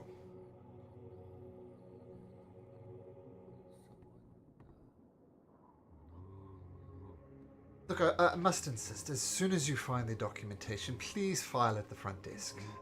You have many people trying to sneak their way in here. Please try and get that paperwork sorted ASAP. you have my word, buddy. We'll take care of it as soon as possible. And he lets you in, and you make your way Appreciate it. You are a gentleman and a scholar. Literally. A scholar, yes. Well, indeed I am. This is the Crystal Chateau, of course.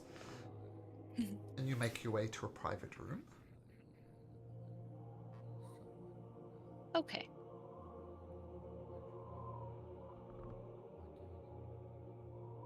Do we is this room like private enough to like talk without being heard, or do we need to like make some type of like Um, I think I was muted, or was I muted? I don't know. No, we're you good. weren't. Oh, you're Okay. fine. it's private enough. It's more like a study area where people go to study. It's a quiet place. Would people be eavesdropping on you? Possible. Maybe someone should go to the door. I guess there's a door to the room, right? Yeah, it's entirely a closed room. The only way in and out is via the door. I can, well, place myself at the door. Yeah, Kaelin's just gonna get up, get to the door, and stand outside of it. I can Keeping ward it people if outside? you'd like. Oh, I guess everything helps. Sure. I will ritually cast alarm and exempt our group from it. An alarm does do things like invisible. Does it detect invisible? Someone's up in there? I think it does. Yeah, anytime tiny or larger creature touches or enters the warded area. Okay, cool.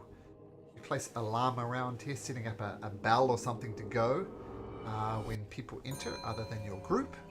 And to set up. And Kaelin, you're waiting just outside. Kaelin, can you make Yeah. a perception or an insight check? Up to you. Perception or insight, it doesn't really matter. Okay. You don't notice anybody acting sus, but if they do, if you do notice something, I'll let you know. Alright, I'm just gonna stand there and look menacing. Okay. Make an intimidation check. See Scared how a bunch of menacing you look. bookworms. Oh, shouldn't have said that. Intimidation. There we go. Oh, so intimidating. Dylan, you're scaring the nerds. Like your fire is on point right now. Ghost Rider fire going on. Yeah, those fires are so going off at the moment. Toasty. You see one of the scholars kind of with this bunch of papers, and they're kind of wandering, and they're looking down, and they see you, and they go, "Ah!" and scream, and all the papers go flying everywhere. It's, "Oh, excuse me," and they scuffle up the papers and leave. People Yeah, are keep walking. People are walking around you. Like there's a straight line, they're just making a big arc around you as you sit there looking very buff and with your flame here. It's an awesome combination. Dylan's gonna. Well done, Caleb's Like set when Caleb. you the walk a library pit on bull down fire. the. Okay, the room, it seems, is yours. Okay. Well, kind of look around at everybody. I'm not entirely sure how much to talk about and if Goose here is entirely trustworthy, but I also feel like the more people we have with us, the better chance we actually have of sorting any of this out. So I'll ask Bees. What exactly are you looking for out of joining us? Are you just bored and hanging around? Are you looking to find money? Like, what exactly are you looking? Well, I find magic in all its forms to be compelling. And the more magical a place, the more I'm drawn to it. And y'all seem like the types that are gonna find lots of places where that may be applicable. So to put it simply, I'm after knowledge, magic, money, you know, the usual. The usual. Okay. That is very true. We do find ourselves in some magical pickles. So it is a very, very, very long story. But the gist of that would be the group of us minus Bass experienced kind of a joint vision of a person that needs help. And all that we really know is that from our travels and discoveries that he is somewhere in a underwater city, which we believe to be here. It's actually how we ended up in prison, was trying to sneak in, but that's another story for another day. But in trying to rescue and find this stranger, we have found an item, and I will take my amulet out. I will trust Bees, and I will show him my jewel of the 3 prayers that I have. I am eyeing Bees in case he tries to grab it and teleport anywhere. Okay. And I'll just kind of, I'm not taking it off, I'm just showing you out of my shirt. This amulet was where we first got our first vision. We've had a few since then. But his name is Elixian, this lost guy. That's kind of all we really know about him. And the amulet was stolen, which is the story Bass was telling you earlier when he was the only one to come to my defense. And Aloysian got away with this, and that's why we're here. We followed him here, tracked him down, he was dead, and I took my amulet back, but got diseased in the process, which I have already showed you that, so... that's now kind of the Bees. gist of it. Bees, it's very important. This is very important. The Cobalt Soul cannot know that Cadis has possession of the amulet. If they ask, we have not recovered it yet. Because she promised them they could study it for 3 days, but we're not ready for that study to happen yet, since we just got it back a day ago. Understood. This is what the amulet looks like, by the way. It's the one in the bottom, on the left-hand side with the 3 purple dots on it. That's what the amulet looks like. And if it wasn't obvious, What's it do? I should have mentioned this to you when you left, when you went to that prayer side at the bottom of the Ptera's Rise and it changed its form. The one on the left-hand side with the 3 purple jewels on it. That's what it turned into. You did, yeah, you did tell us. Oh, okay, Yeah. cool. I'm the only person that knows what it does. I haven't told it. I haven't shared that information with Gotcha. anyone. So I tuck it back in my shirt. Yeah, for now, I will keep my promise. After we have managed to rescue this guy, so I will let the Cobalt Soul study this. I just feel like our current matter is a more present one.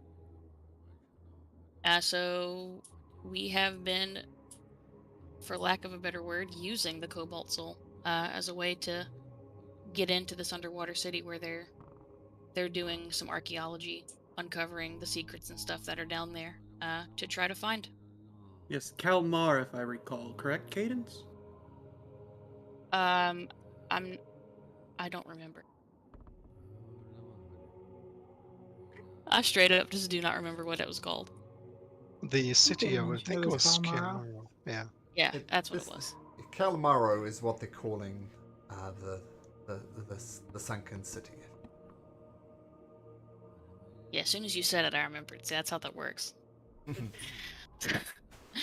But so yeah, we've gained membership with the Cobalt Soul as a way to gain entrance and do our best to find out more about the missing man, Elixian, and see if we can help him.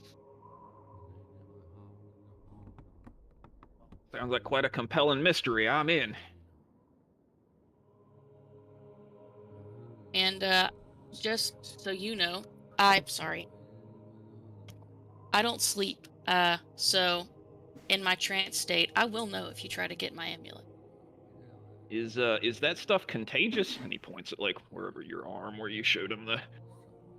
Absolutely. You can tell something about that kind of like bugged him. But yes, And, that's how I got it. I touched it, so just don't touch it. Right, good to know. And bees, you were inquiring about magical stuff. If you need anything translated that is demon or demonic-ish in form, just let me know. I have a knack for translating those. Right, good to know. Also, an extra reason to get down there. My parents are apparently down there still. Presumably. What? Excuse us? Wait, What? The owl told me that 10 years ago, they're the ones who discovered the ruins down there and all the treasures. And they're just hanging out down there with all the treasures. Didn't know what happened to them.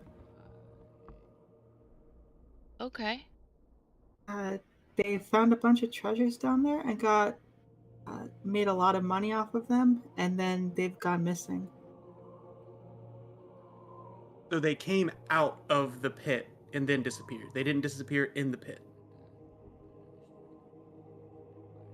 I think the owl said that they might still be in the pit. Oh yeah, this is That's several just I'm layer remembering that rescue right, story now. DM? Yeah, so basic summary, they discovered it. Do you want me to just tell? Do you don't want to keep any of the secret, Amber? Do you want me to do the Cliff Notes version? She'd probably give like the Cliff Notes version of basically they discovered Kalmaro, made a bunch of money off of it, and have gone missing. They went down into Kalmaro 10 years ago. That's the last people have seen them. And now we're saying maybe they're down there, maybe they went elsewhere, but that was the last thing. Well, they went down into Kalmaro 10 years ago, haven't been seen since. Mm.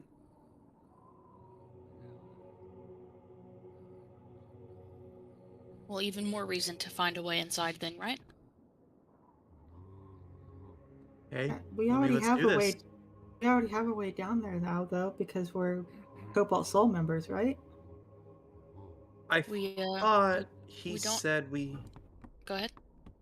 I thought he said we needed to do more to get access to that area because it was a higher up clearance level. That's correct. And we don't have a robe or a badge for Gooseberry over here.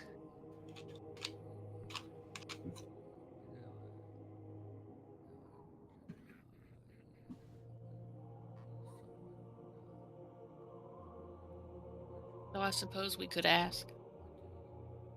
Maybe we could fill out his paperwork so he can get a replacement robe.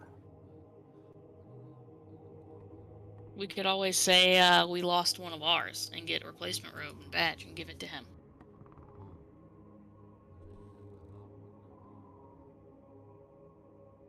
Well, maybe I'm pretty good with the deception. Maybe I should ask. Sure, maybe don't be wearing your robes whenever you say that you lost them. I mean, we can take them off real quick. Yeah. As long as you're wearing clothes under your robes. Well, there's my chainmail or scale mail. So yeah. They did tell us that there was a way to replace them, to my recollection. Yes. Okay. Hmm. Okay. Want me to increase your chances of success, Base? Oh yes, Hatum. May the Luxon guide me, please. Of course. Answerability? Enhance ability, charisma, so Eagle's Splendor. Yes. So you gain golden.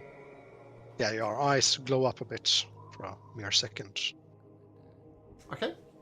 What do you do, Bess? I'll take my robe off and my credentials. I'll hand them to Cadus to hide in a bag or something. Mhm.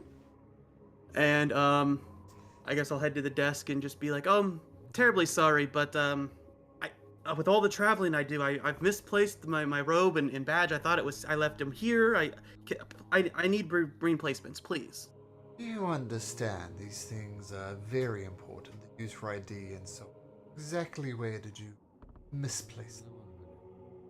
Well, I slept at the tavern by the casino last night. I woke up and they were gone. So you're telling us they've been stolen? Well, I mean, possibly they could have, I mean, I had a battle, I was in some fire, they could have been burned up off my person, I'm just not sure. So someone could be walking around bearing your credentials. So we have a rogue Cobalt Soul agent. Is that what you're telling me? No, there's definitely not a rogue agent. Well, how do you know? You don't know what happened to your robe. You do not know what happened to your badge. I think I would know if somebody ripped away, items. I have more valuable items than the cloak and the credentials. Be a deception check.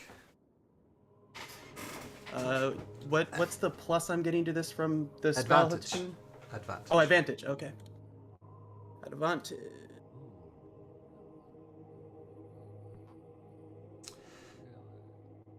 I will issue you a new set of robes and a badge.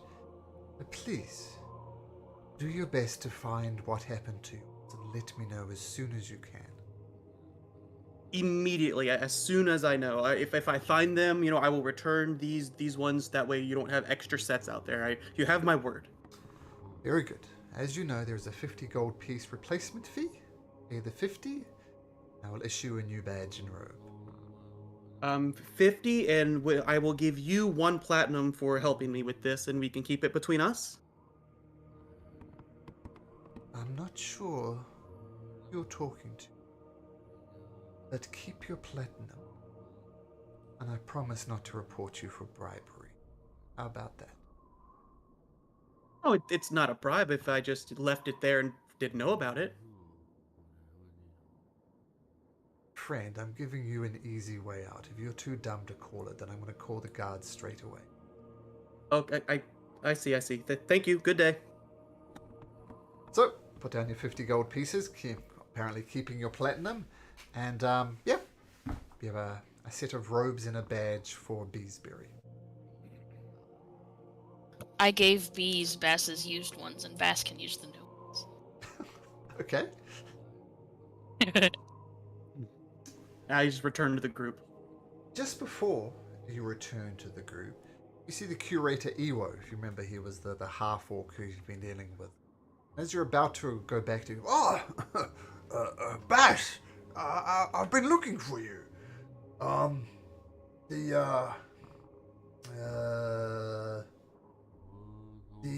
The High Curator, he wishes to have a meeting with you. Something about elephants. I don't know. But the High Curator, Jamil Alithiath, he wants to see you. So whenever you can, Jamil would love to have a talk with you. With just me, or would you like me to bring the group? Or No, everybody. everybody? Okay. I'm on my way back to them now. I'll pass along the message. Okay, very good. Just head upwards, sir. Should be fairly easy to find. He's in the Headmaster's office, of course, the High Curator. High Curator at the Head's Mast. Okay. Yep.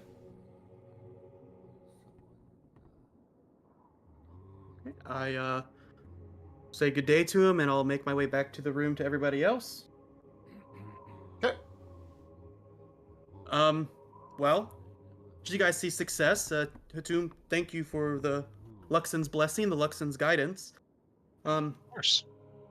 I ran into the orc fella there, guys. He told me that he wants all of us to go to High Curator's Jamil. We're being summoned to go up there immediately, the fastest we can. Jamil? Couldn't Yeah, be the same one.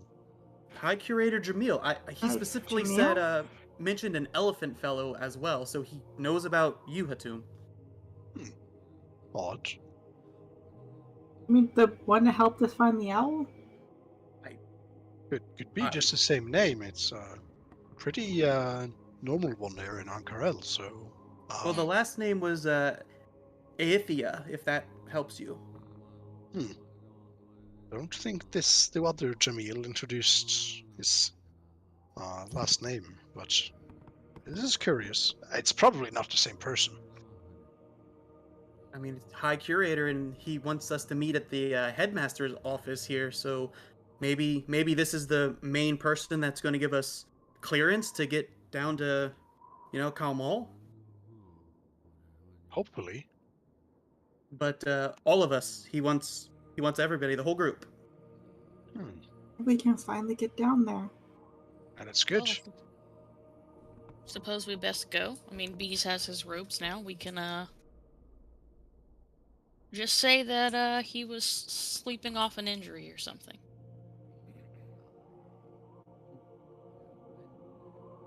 We could say yeah. Whatever you guys think for that. What's Alright. the most obscure chapter of the Cobalt Soul? Then again, we are going to the headmaster's office. Maybe we just be honest. Maybe we say we recruited another person because of the dangers that lie ahead. Yeah. I mean, if you want my vote, that's my vote. I feel that there's no good in pretending to be something I'm not. Yeah, I agree. I think if we hide this too much, it's probably going to bite us in the ass at some time. And, well, we don't want to make bad relations with these people. I think they're quite upstanding, honestly.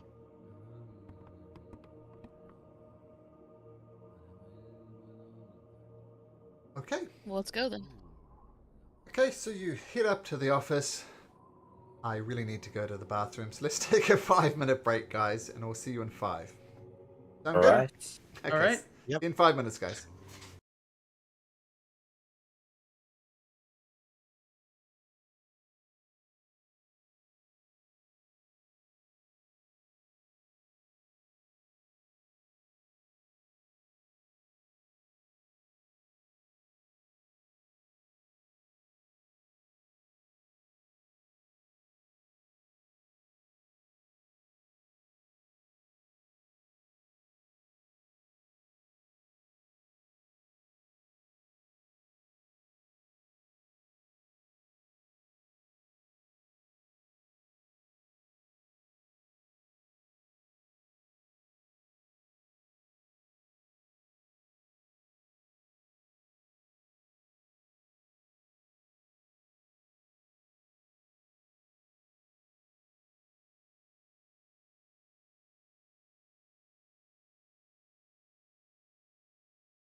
get back into it.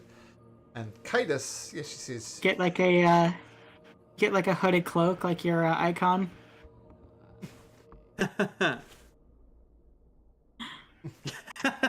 There you go. There we go. Yeah. all right. Okay. So, you ask? It's not hard to find the High Curator's office. Just asking some lower curators around is easy enough to do. And you walk up and you get to the 3rd floor. And there's a very extravagant office. Has a fantastic view all across Ank'Harel. It's obviously the nicest office in this place. And you're welcomed in by some other curators there. And you see seated at a wide table is a young man, no older than 30, with brown skin and hazel eyes. And his white robes are adorned with blue designs. And this is a different Jamil. This is just a coincidence with a name I chose for an NPC I came up with, and it happened to be the same as this. Maybe I subconsciously chose it during the text, but this is very much a different Jamil. But he smiles warmly as you enter. He says, please, shut the door behind you if you'd be so kind. He closes the book in front of them. I am High Curator Jamil, and I have heard much about you, about your, shall we say, misadventures getting into Calamaro, and some other things you've done for the Cobalt Soul. There was that cultist that you revealed. There was that person selling cursed items, and I thank you for doing it. Now, my understanding is that you wish access to Calamaro. Is that true? Yes, sir. Please. Well, It's very Yeah. important. do me this one favor.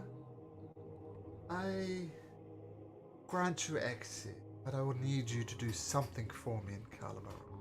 But that is a conversation for a different time. We know that the consortium of the Vermilion Dream is experimenting with a red substance called ruidium. I know, and I think you know as well, that the substance comes from the ruins of Calamaro, the underwater city beneath Ank'Harel. I am very worried that the consortium is tampering with powers beyond its control. That is why I wish for you to infiltrate the consortium headquarters, a tavern called the First Eclipse, and find out anything you can about its research of ruidium. If you happen to come across any magic item in the consortium's possession, please confiscate them and bring it back here for experimentation, examination, and safekeeping. What do you think? If I may, real quick, are you talking about the magic items made with the ruidium, or just any magic items in general in their possession? I'm most interested in them misusing the ruidium. Magic items we have aplenty, but this ruidium is an unknown. I do not like find common magic items, that's fine, but any ones with red streaks in it, we would need those to be brought back here and confiscated, examined, maybe destroyed. There might be one item that you are unaware of that is in the palace that could possibly be made of ruidium.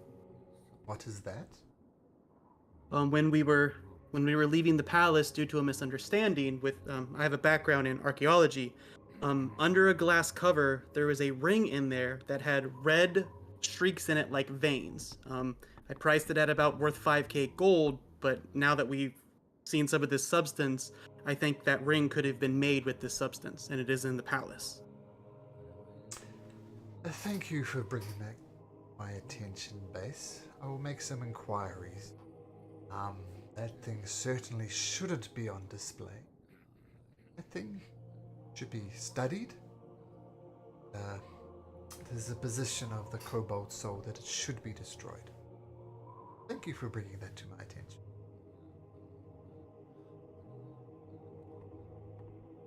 And let's just say, This agreement works for us.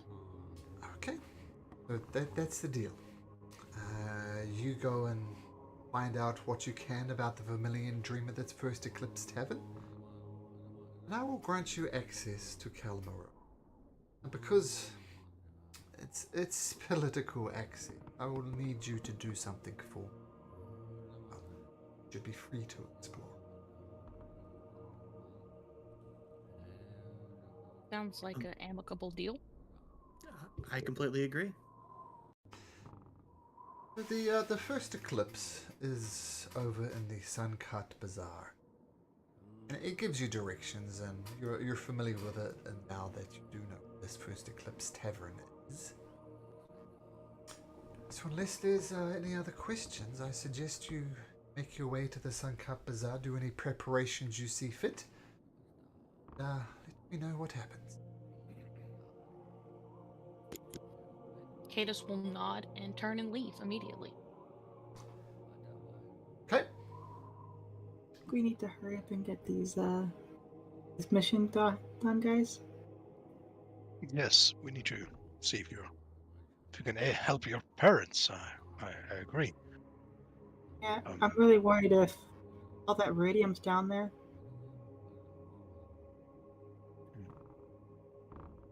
Well, were your parents good explorers, good at staying out of trouble?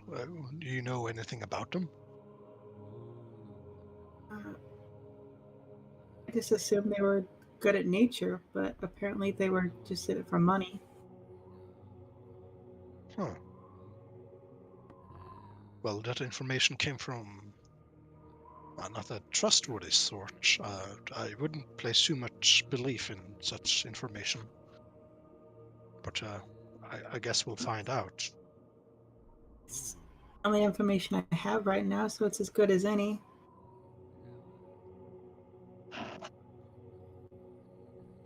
By the way, Amber, I heard. We'll leave this discussion for when we're looking for the headquarters. I just thought of something. Thank you, my curator. Best of luck. Yeah, we should be back within maybe a couple hours. Confidence. Time I is like of the that. essence. Okay. Bess will send his hand out for a shake and say thank you for seeing us, and then take his leave. Cool. Returns your handshake. Okay. You leave the Sigil district, in the Crystal Chateau behind you. Make your way across to the Suncut Bazaar. And anything you want to do on the way? Any preparations? Anything like that? I'm gonna ask Amber. So when you went with the other Jamil, I thought I heard the sound of a trapdoor in the Luxron Casino, and when you went with them, was that? Do you think that was the headquarters, the first eclipse, or?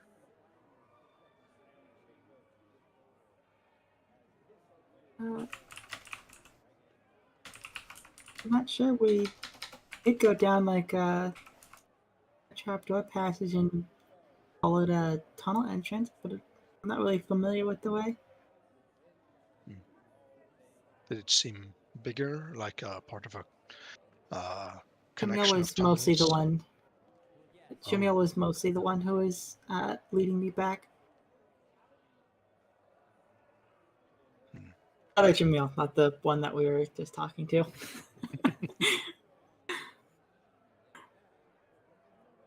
I mean, that's one place we could check out, but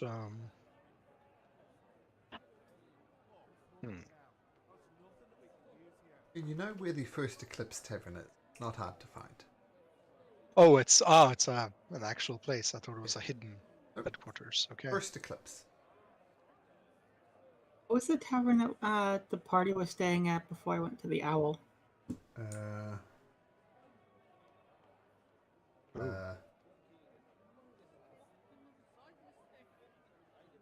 wasn't the First Eclipse, was it? No, definitely wasn't. No.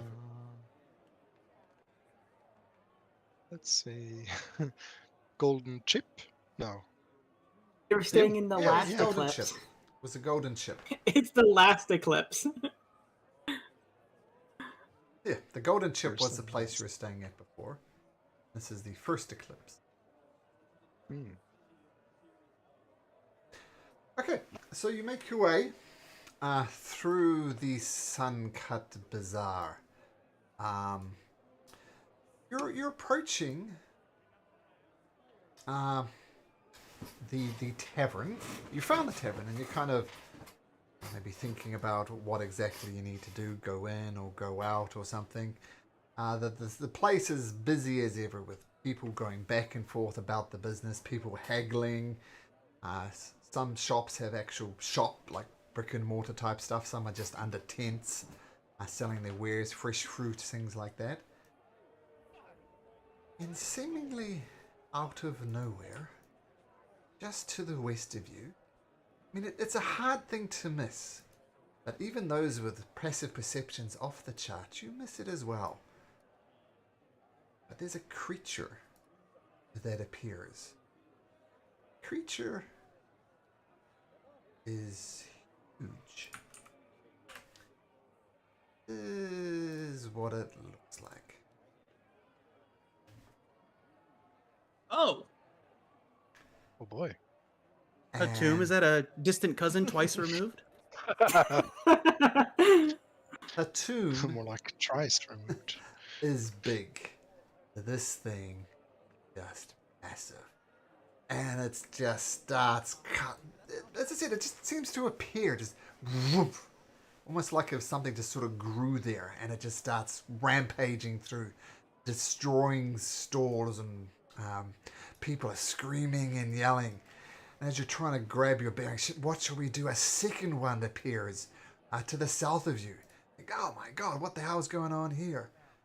What's going on? Where did I put map? I've gone blind.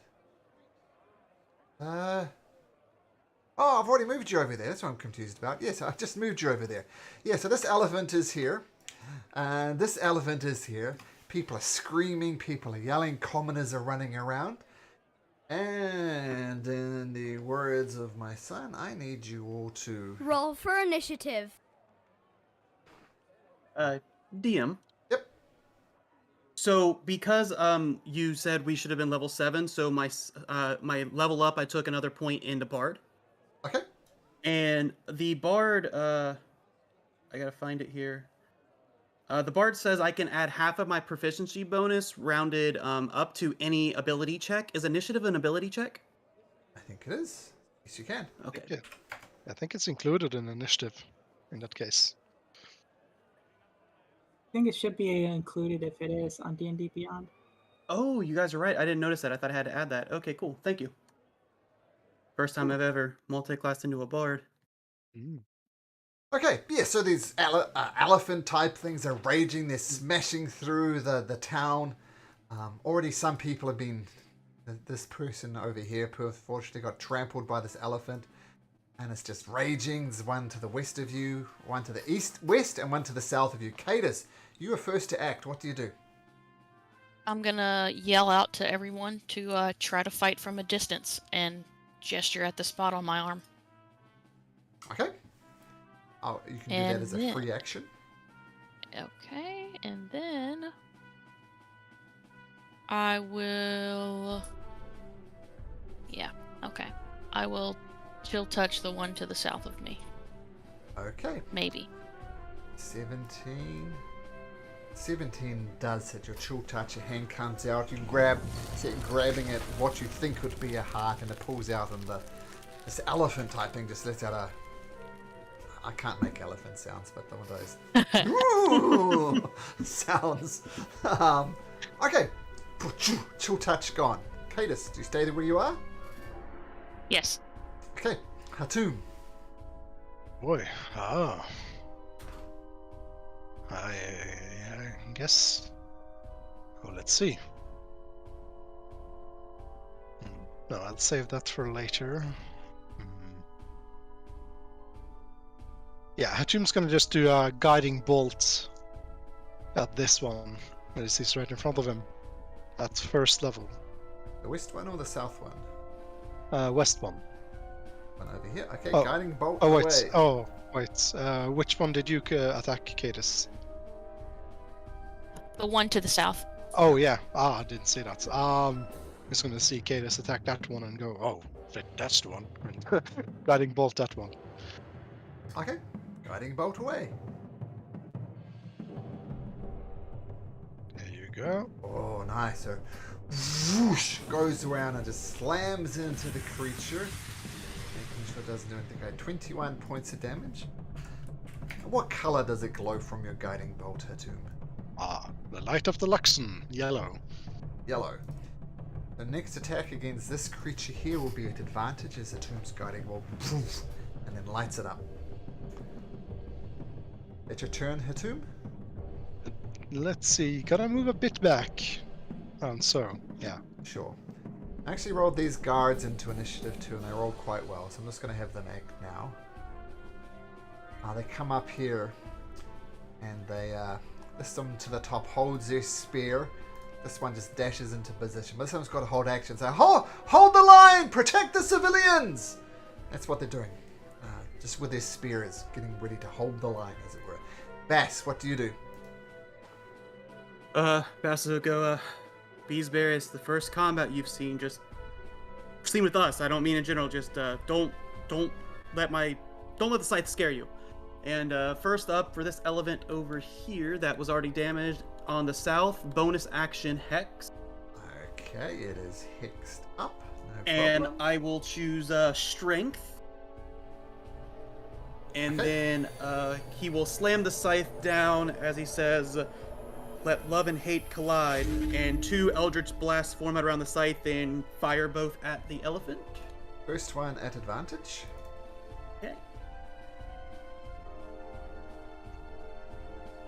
16 just hits. Your first Eldritch Blast explodes on it. 4, so it's So 4 the first hits. one is 14 plus the 4 necrotic of Hex, so 18. Nice. Cool. And the second one, Not at advantage. much better. Oh, fantastic. Oh, Sick. sorry. I pressed the wrong button. There we go. I was like, wait! Have a cheer. Alright.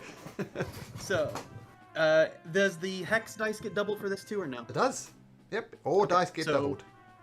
Normal damage, 14, and Hex. Where's the Hex? I'll just roll the Hex here. 2d6. So 22 points of damage total. 14 Got it. force, 8 necrotic. Okay, so yeah, your Eldritch Blast, both of them hit. The elephant is furious and it starts almost like a bull getting its, scraping the ground with its feet. We're getting ready to charge.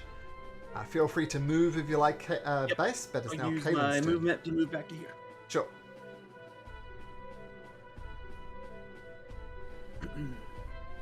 Okay, It seems like the elephant's pretty close. Yeah.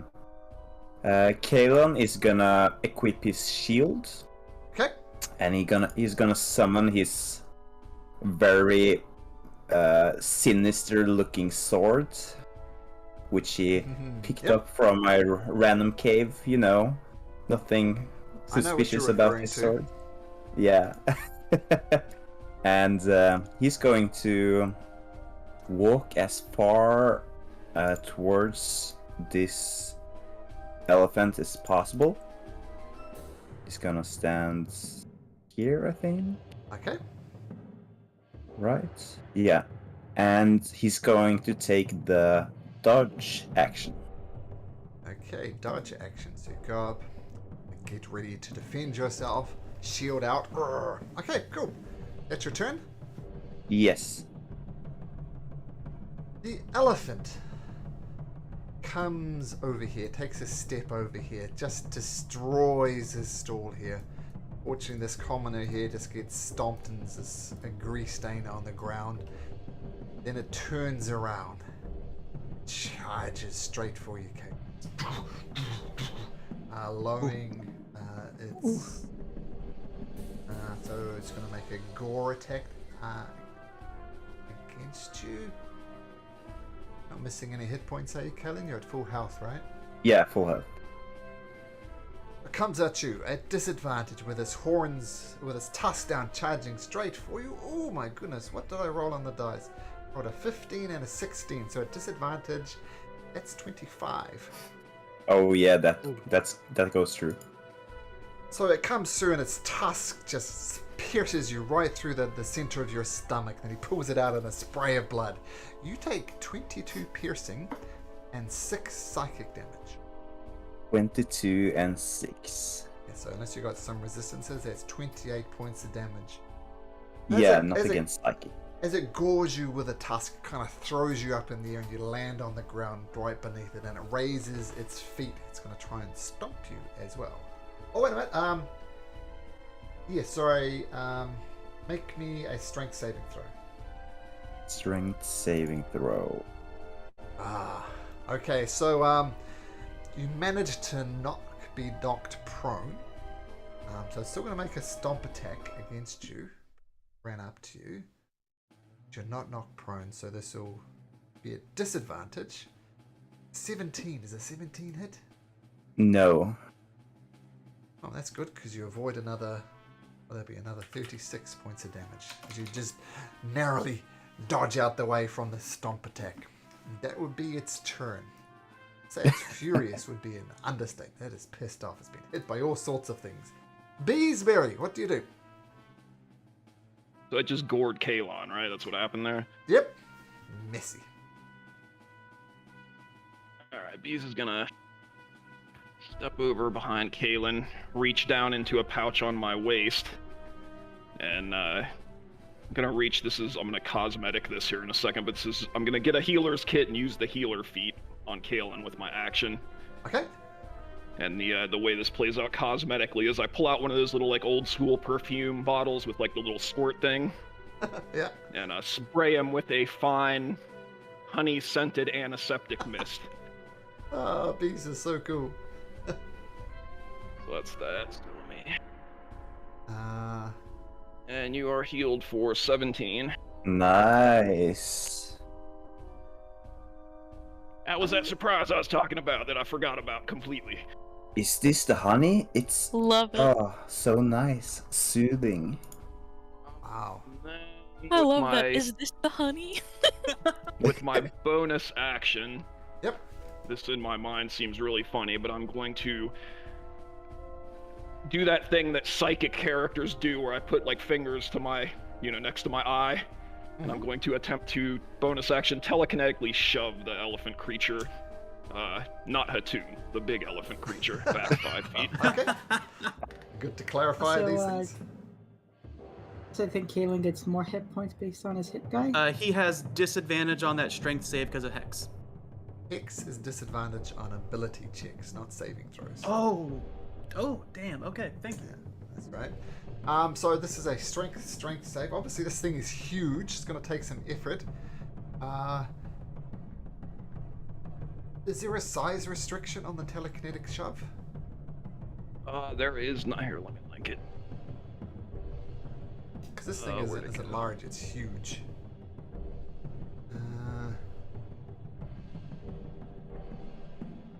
It just says one creature within range. Oh. All right.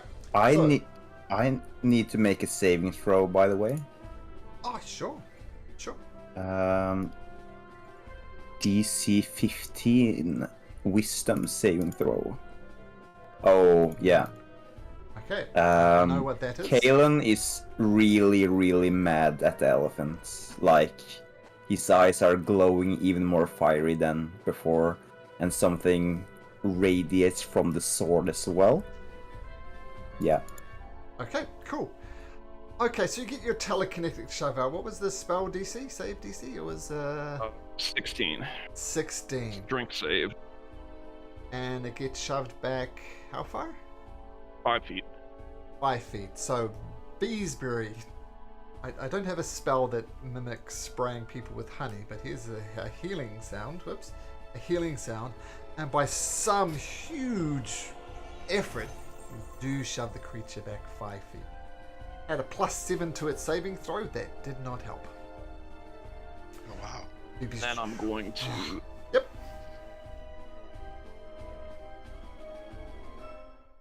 Run back here by Bass. That's my turn. Okay, nice. Amber. Oh, right. There's some big creatures, so we need to fight back with equally big creatures of our own that are used to fighting together. And she will conjure up some animals. Yes. Yeah, do my spell. That'll be a CR1. Maybe fire wolves or possibly ground bear. I'll roll it. 1 to 2 is the wolf. That roll? 4, it's the other one. It's not That's a the 4. wolf. It's the bear. So it's So how many the do you brown get? bear. How many? That'd be 2 of them. You get to place them where you like, so you should already have control over those, so feel free to place them where you like. It would have to be a little bit there. over that way, like that. Can't be an elephant's bear. And they get their own initiative, correct? Yep, and I'll roll that as well after my turn. Okay, And then for my bonus action, I will summon up, seeing as we already have a couple bears answer my call, let's empower them with the power of the bear. And we'll put up my bear totem. I got it for you there. What's There the it is. radius of the area of effect thingamajig? Is it 30? 30 feet, I believe. 30 feet for now. And feel free to place the bear totem where you like. It has a 30-foot aura. Okay, so there's the aura. I can't actually move it. There you go. I'll move that one. Okay. Oh. 30-foot aura on that one. Okay. We'll put that one. Actually, it's perfect, right? Actually, we'll put that right over here. Okay. And just roll 1 initiative for your bears. They'll share the same turn. And then everybody in that aura gets 12 temp HP, and they have advantage on strength checks and saving throws. Ooh, Nice. Nice. Nice. And for my bear,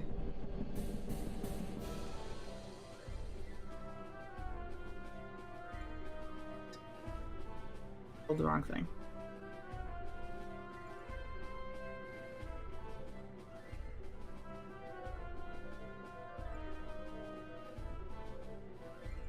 Okay, 10. Kind of would have been better if it was slightly lower than that, because they're going to have to wait a long time for the initiative to come back to them. That's fine. So you summon up the bears, whoomp, slap down the bear totem. Do you stay where you are, Amber? Do you move?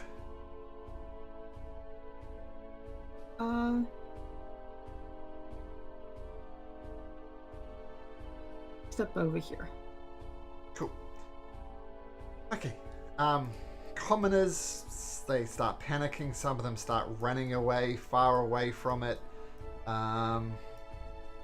These people inside here, these two are just going to panic, and this one is going to rush up here out of the way. And the elephant is just going to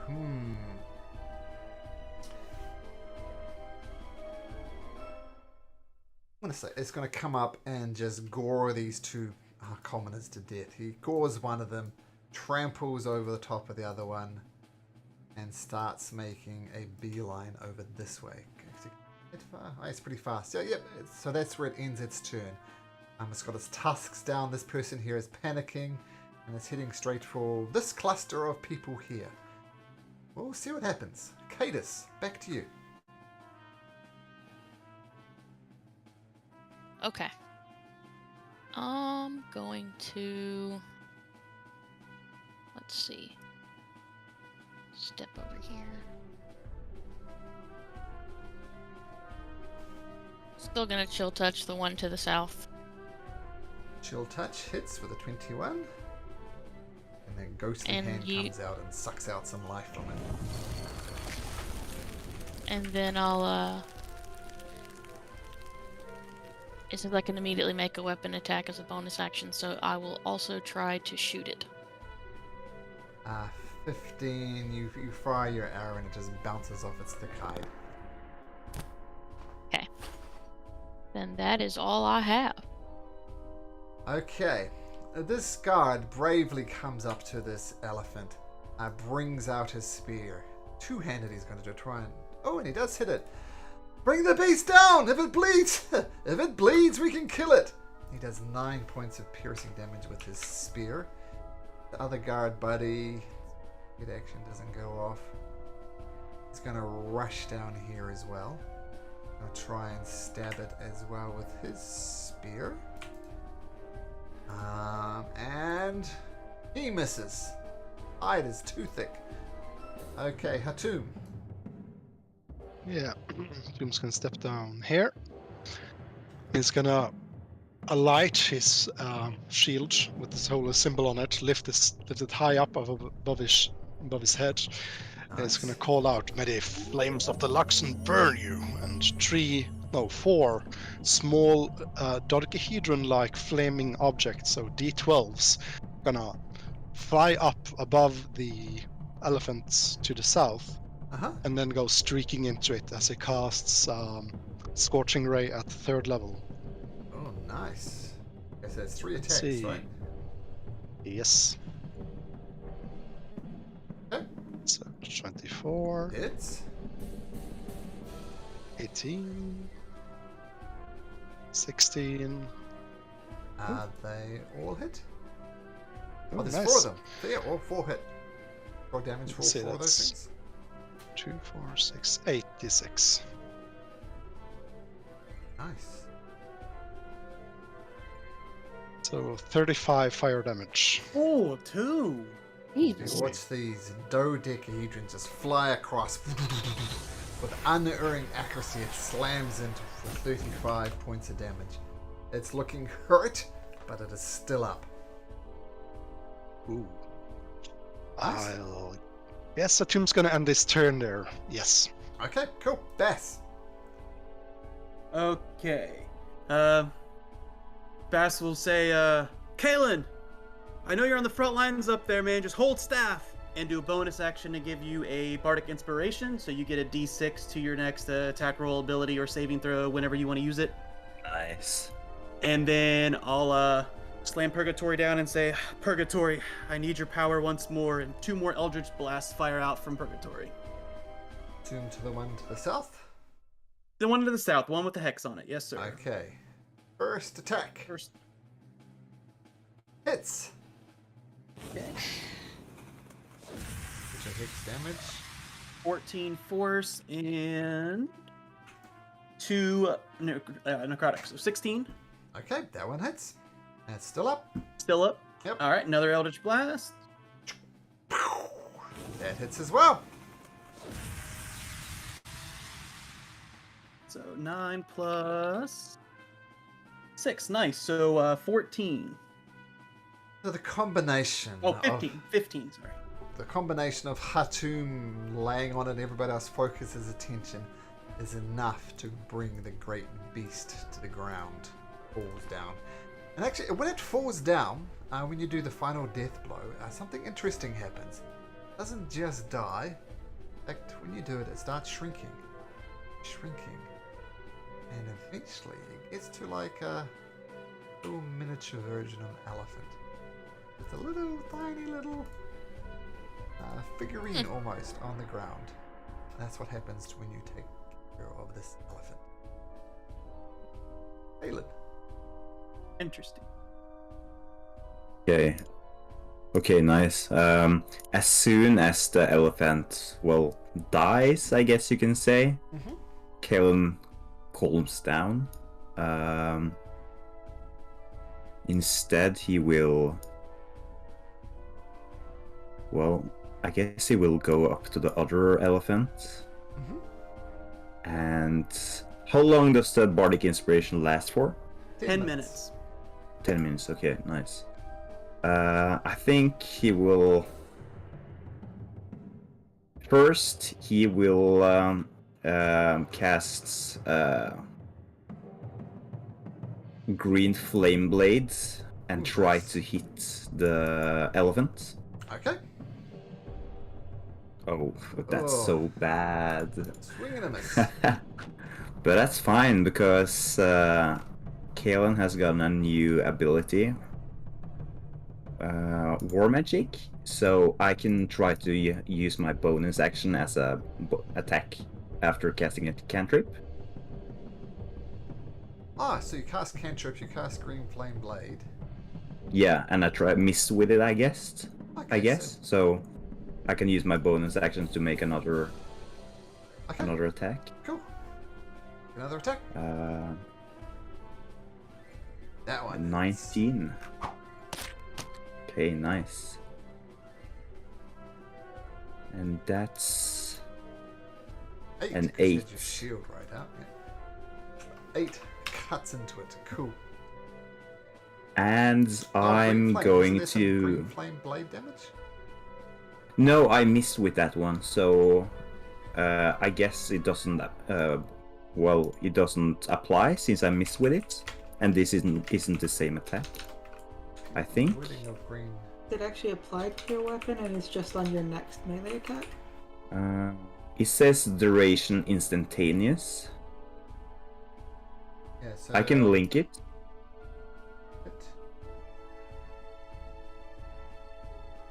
It says on a hit. So the first one Yeah. misses. So you miss. You do Yeah. get the green Yeah. flame damage. So roll that.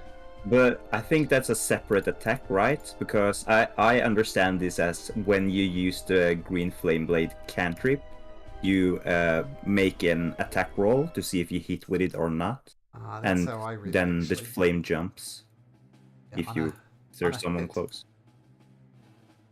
Yeah, I think you're right, and I won't argue because I love my elephant.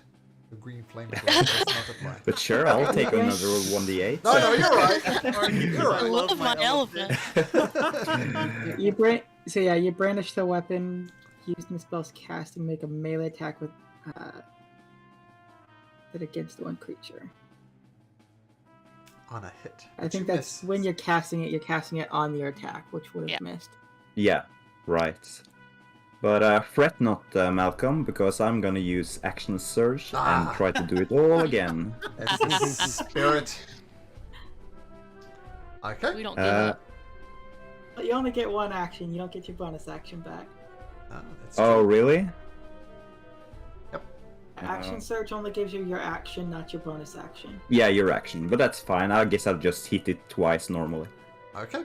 Take a swing. 18 hits. 18. Ugh. Nice. 14. Got it. And another one. That hits as well. Nice. So another 8 points of slashing damage.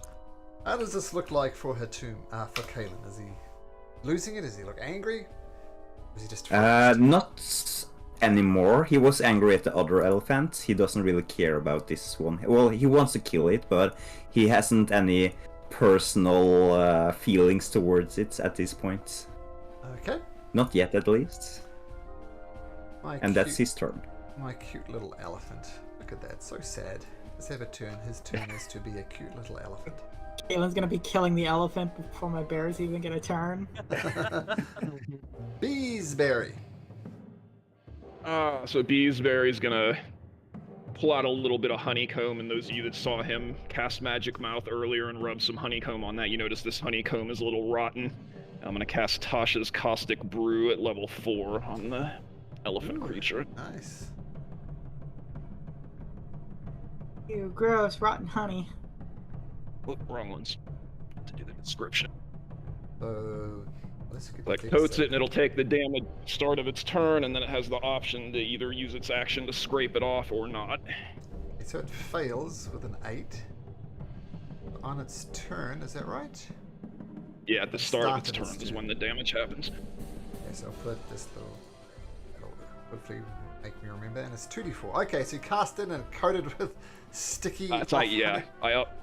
Sorry to interrupt. I upcast it to level 4 too, so it's gonna be 8d4. Ooh, okay, nice. Okay, so thoroughly covered in honey. Bears, is that your turn, Beesbury? And then I'm just gonna move a little. Okay. Brown bears. Brown bear, seeing that the elephant in front of them has now shrunk down and seems to be not moving, they're going to be coming over to make an angry charge at this elephant and protect Amber. Okay. I don't think they have a charge. Brown bears, right? Let's have a look. They just no. have a multi-attack. Yeah, can do a claw and a bite attack. This one's going to come over here. This one's going to come over here. Okay, I can And, both attack from there. Doing the one at the top of Kalen first. Okay. Okay, swipe at it with his claws. And going to try to bite into it. Okay. Claws miss. Hide is too thick. The bite gets through though, doing 6 points of piercing damage. Nice. And the one below Caden is going to repeat that as well. Okay. Water, but same attacks. A bite misses. Hide is too thick. And the claws miss as well. The bear just goes nuts on it, but scraping, doing little more than scratching this creature. Okay, Amber. And Amber,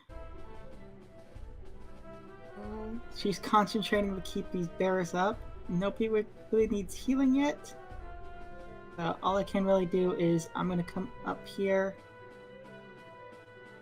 next to this civilian here. Mhm. Kind of taking a protective stance in front of him. And her green poisonous fangs are going to elongate, and she's going to try to start clawing and biting at this thing. Nice.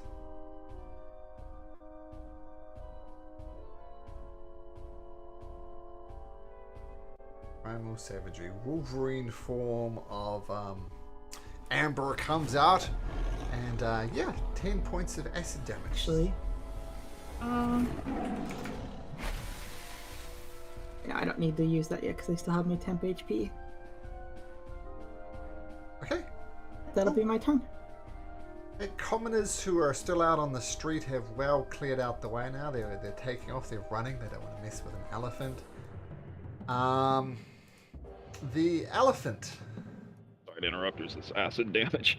Oh yes. Do you want to roll that up?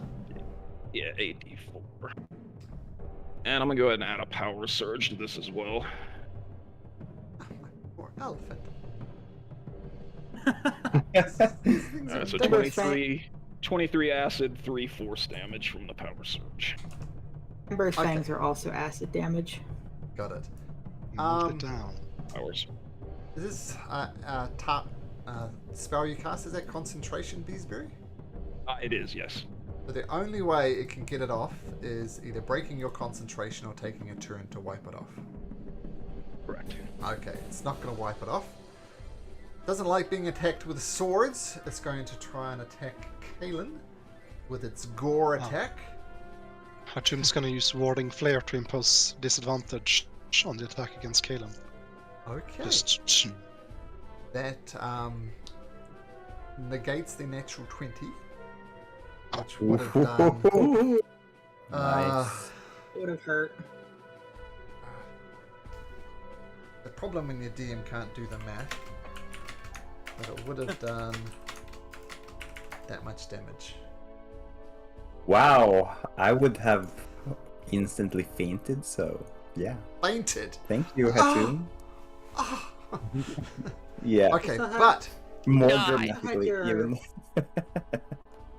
Still had your temp HP between the two attacks, right? it still hits with Oh, a 24 how much? though. Okay, so I have a question here, DM. Mhm. So Hatum did that which gave disadvantage on the attack, right? Yep. Okay, so can I still use my reaction to Silvery Barbs and make you have to reroll and take another lowest roll? Or does that not work because you already had disadvantage? Yeah, you could do silvery bards, but it's not going to change the roll. It is still going to hit. But you can. Okay, then You can give someone Um, advantage, of course. it's not going to change the roll, I'll just hold. Okay. So, it doesn't do 76, but it does do 37 points of damage, Kaylin. Has it, 37. 37, yeah. 31. Did I have piercing and some 6 psychic. temporary? Oh, when I summoned the bear totem, everybody in it would have gotten 12 temporary. I don't know 12? if that was Okay. before or after your first hit, though. I didn't count the first hit with the temporary hit points. So Okay. the first one would have gone through your 12 first. Okay, yeah. I'm just gonna add 12 it of now this. because the sum would even out anyway after this hits, I think. It would. So, did Just you take say take the damage from this one and then add 12 back to it. how much damage did you say again? 34? 37. 37, okay. 37. Okay. So Because as with Kaylin's everybody getting who's gored in by this- an elephant, Kaylin is doing math in his head to try and work out how much that actually hurt. It hurts. Oh, And it hurts. That's a conclusion. goes Okay, with, yeah. everybody else in this aura. That goes with everybody else also in this aura. If you want to put 12 temporary in your character sheet, Cool. Hades, you are up. including the guards. Got it. Okay. Kalen is not mad. The elephant is very big. Can I actually get here, or would this be like on his space? That would be on his space. Okay. Okay. Then I will not do what I was planning on doing, and we will stick with what works. Another Touch chill him up. Uh-huh. 17 does hit.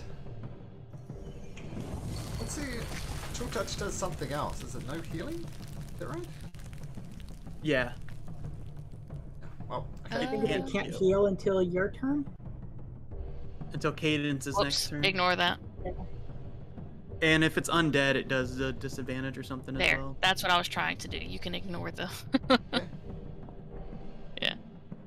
And then I'll try to shoot it.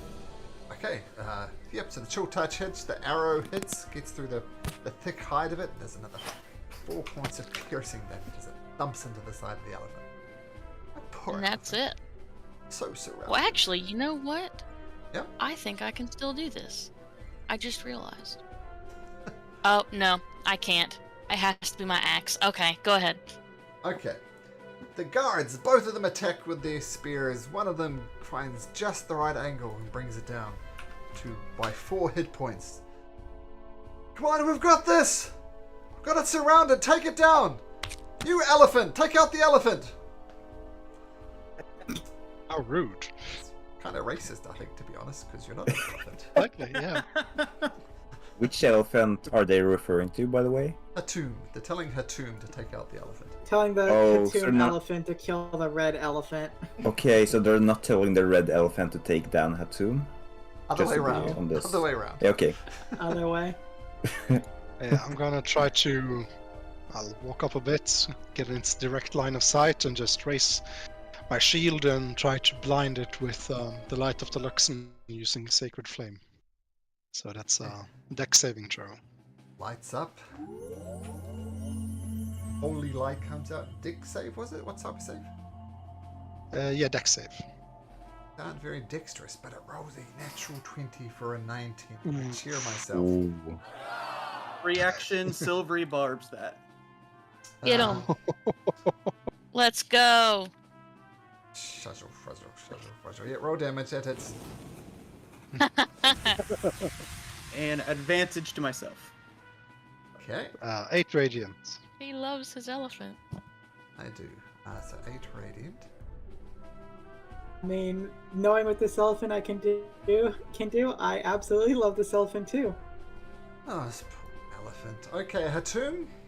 Sacred Flame does eventually kick in. You hold up the holy light of the Luxon.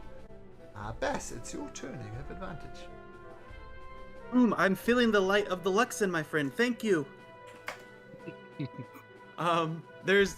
So all melee spots are occupied up there, right? Yeah. Ah, man, Okay, that's fine. I'll use my bonus action to move my hex from the dead elephant to this elephant, deposing a disadvantage to strength on this elephant. Okay, so, yep. Bounces over. And then I will slam Purgatory down and say, one more time. 1 down, 1 to go. We got this. 2 more Eldritch Blast fire out from Purgatory as I slam it on the ground. First one with advantage. First one. Yep. 22 hits. Okay. 14 normal and 5 necrotic, 19 total. Got it. Second? Yeah. It's still up. Probably not. Ooh, yeah, the Eldritch Blast goes, but it just down the ground. Okay, Kalen. And Sorry. Bass, yep. nope, I was just gonna shout out, Kalen, don't forget I inspired you. Oh yeah, I forgot about that. Maybe I'll use it this time.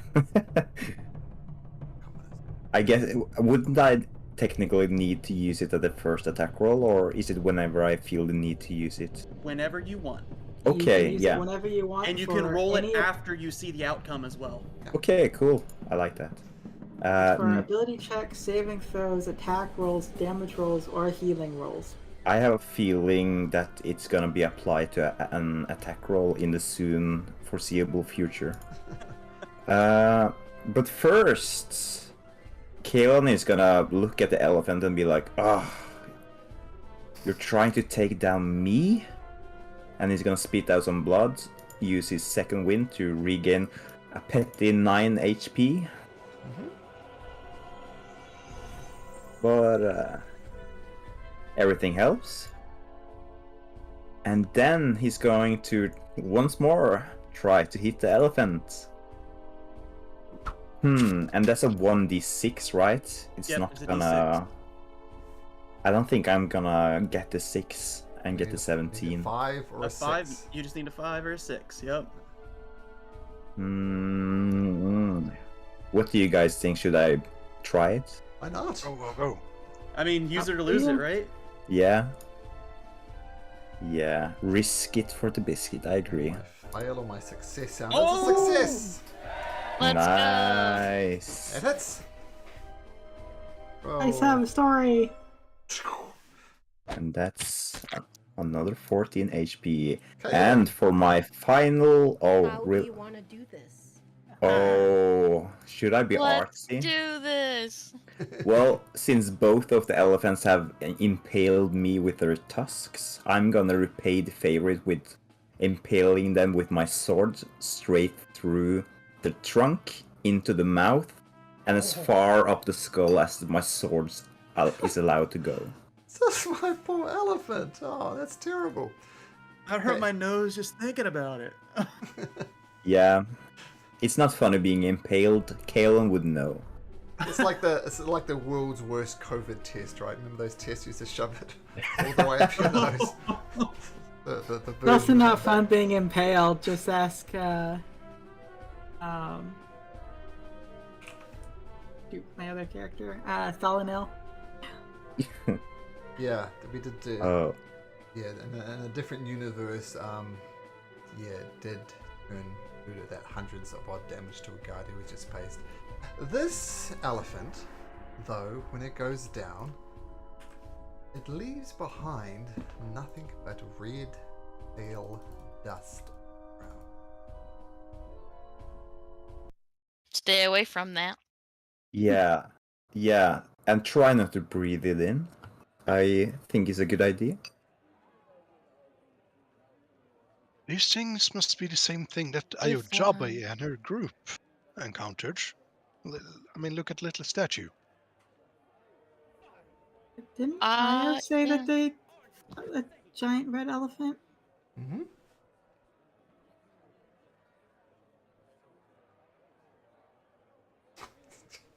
If we still have the Sending Stone, we should let the Cobalt Soul know about this, and maybe they want to come get this dust in a safe way.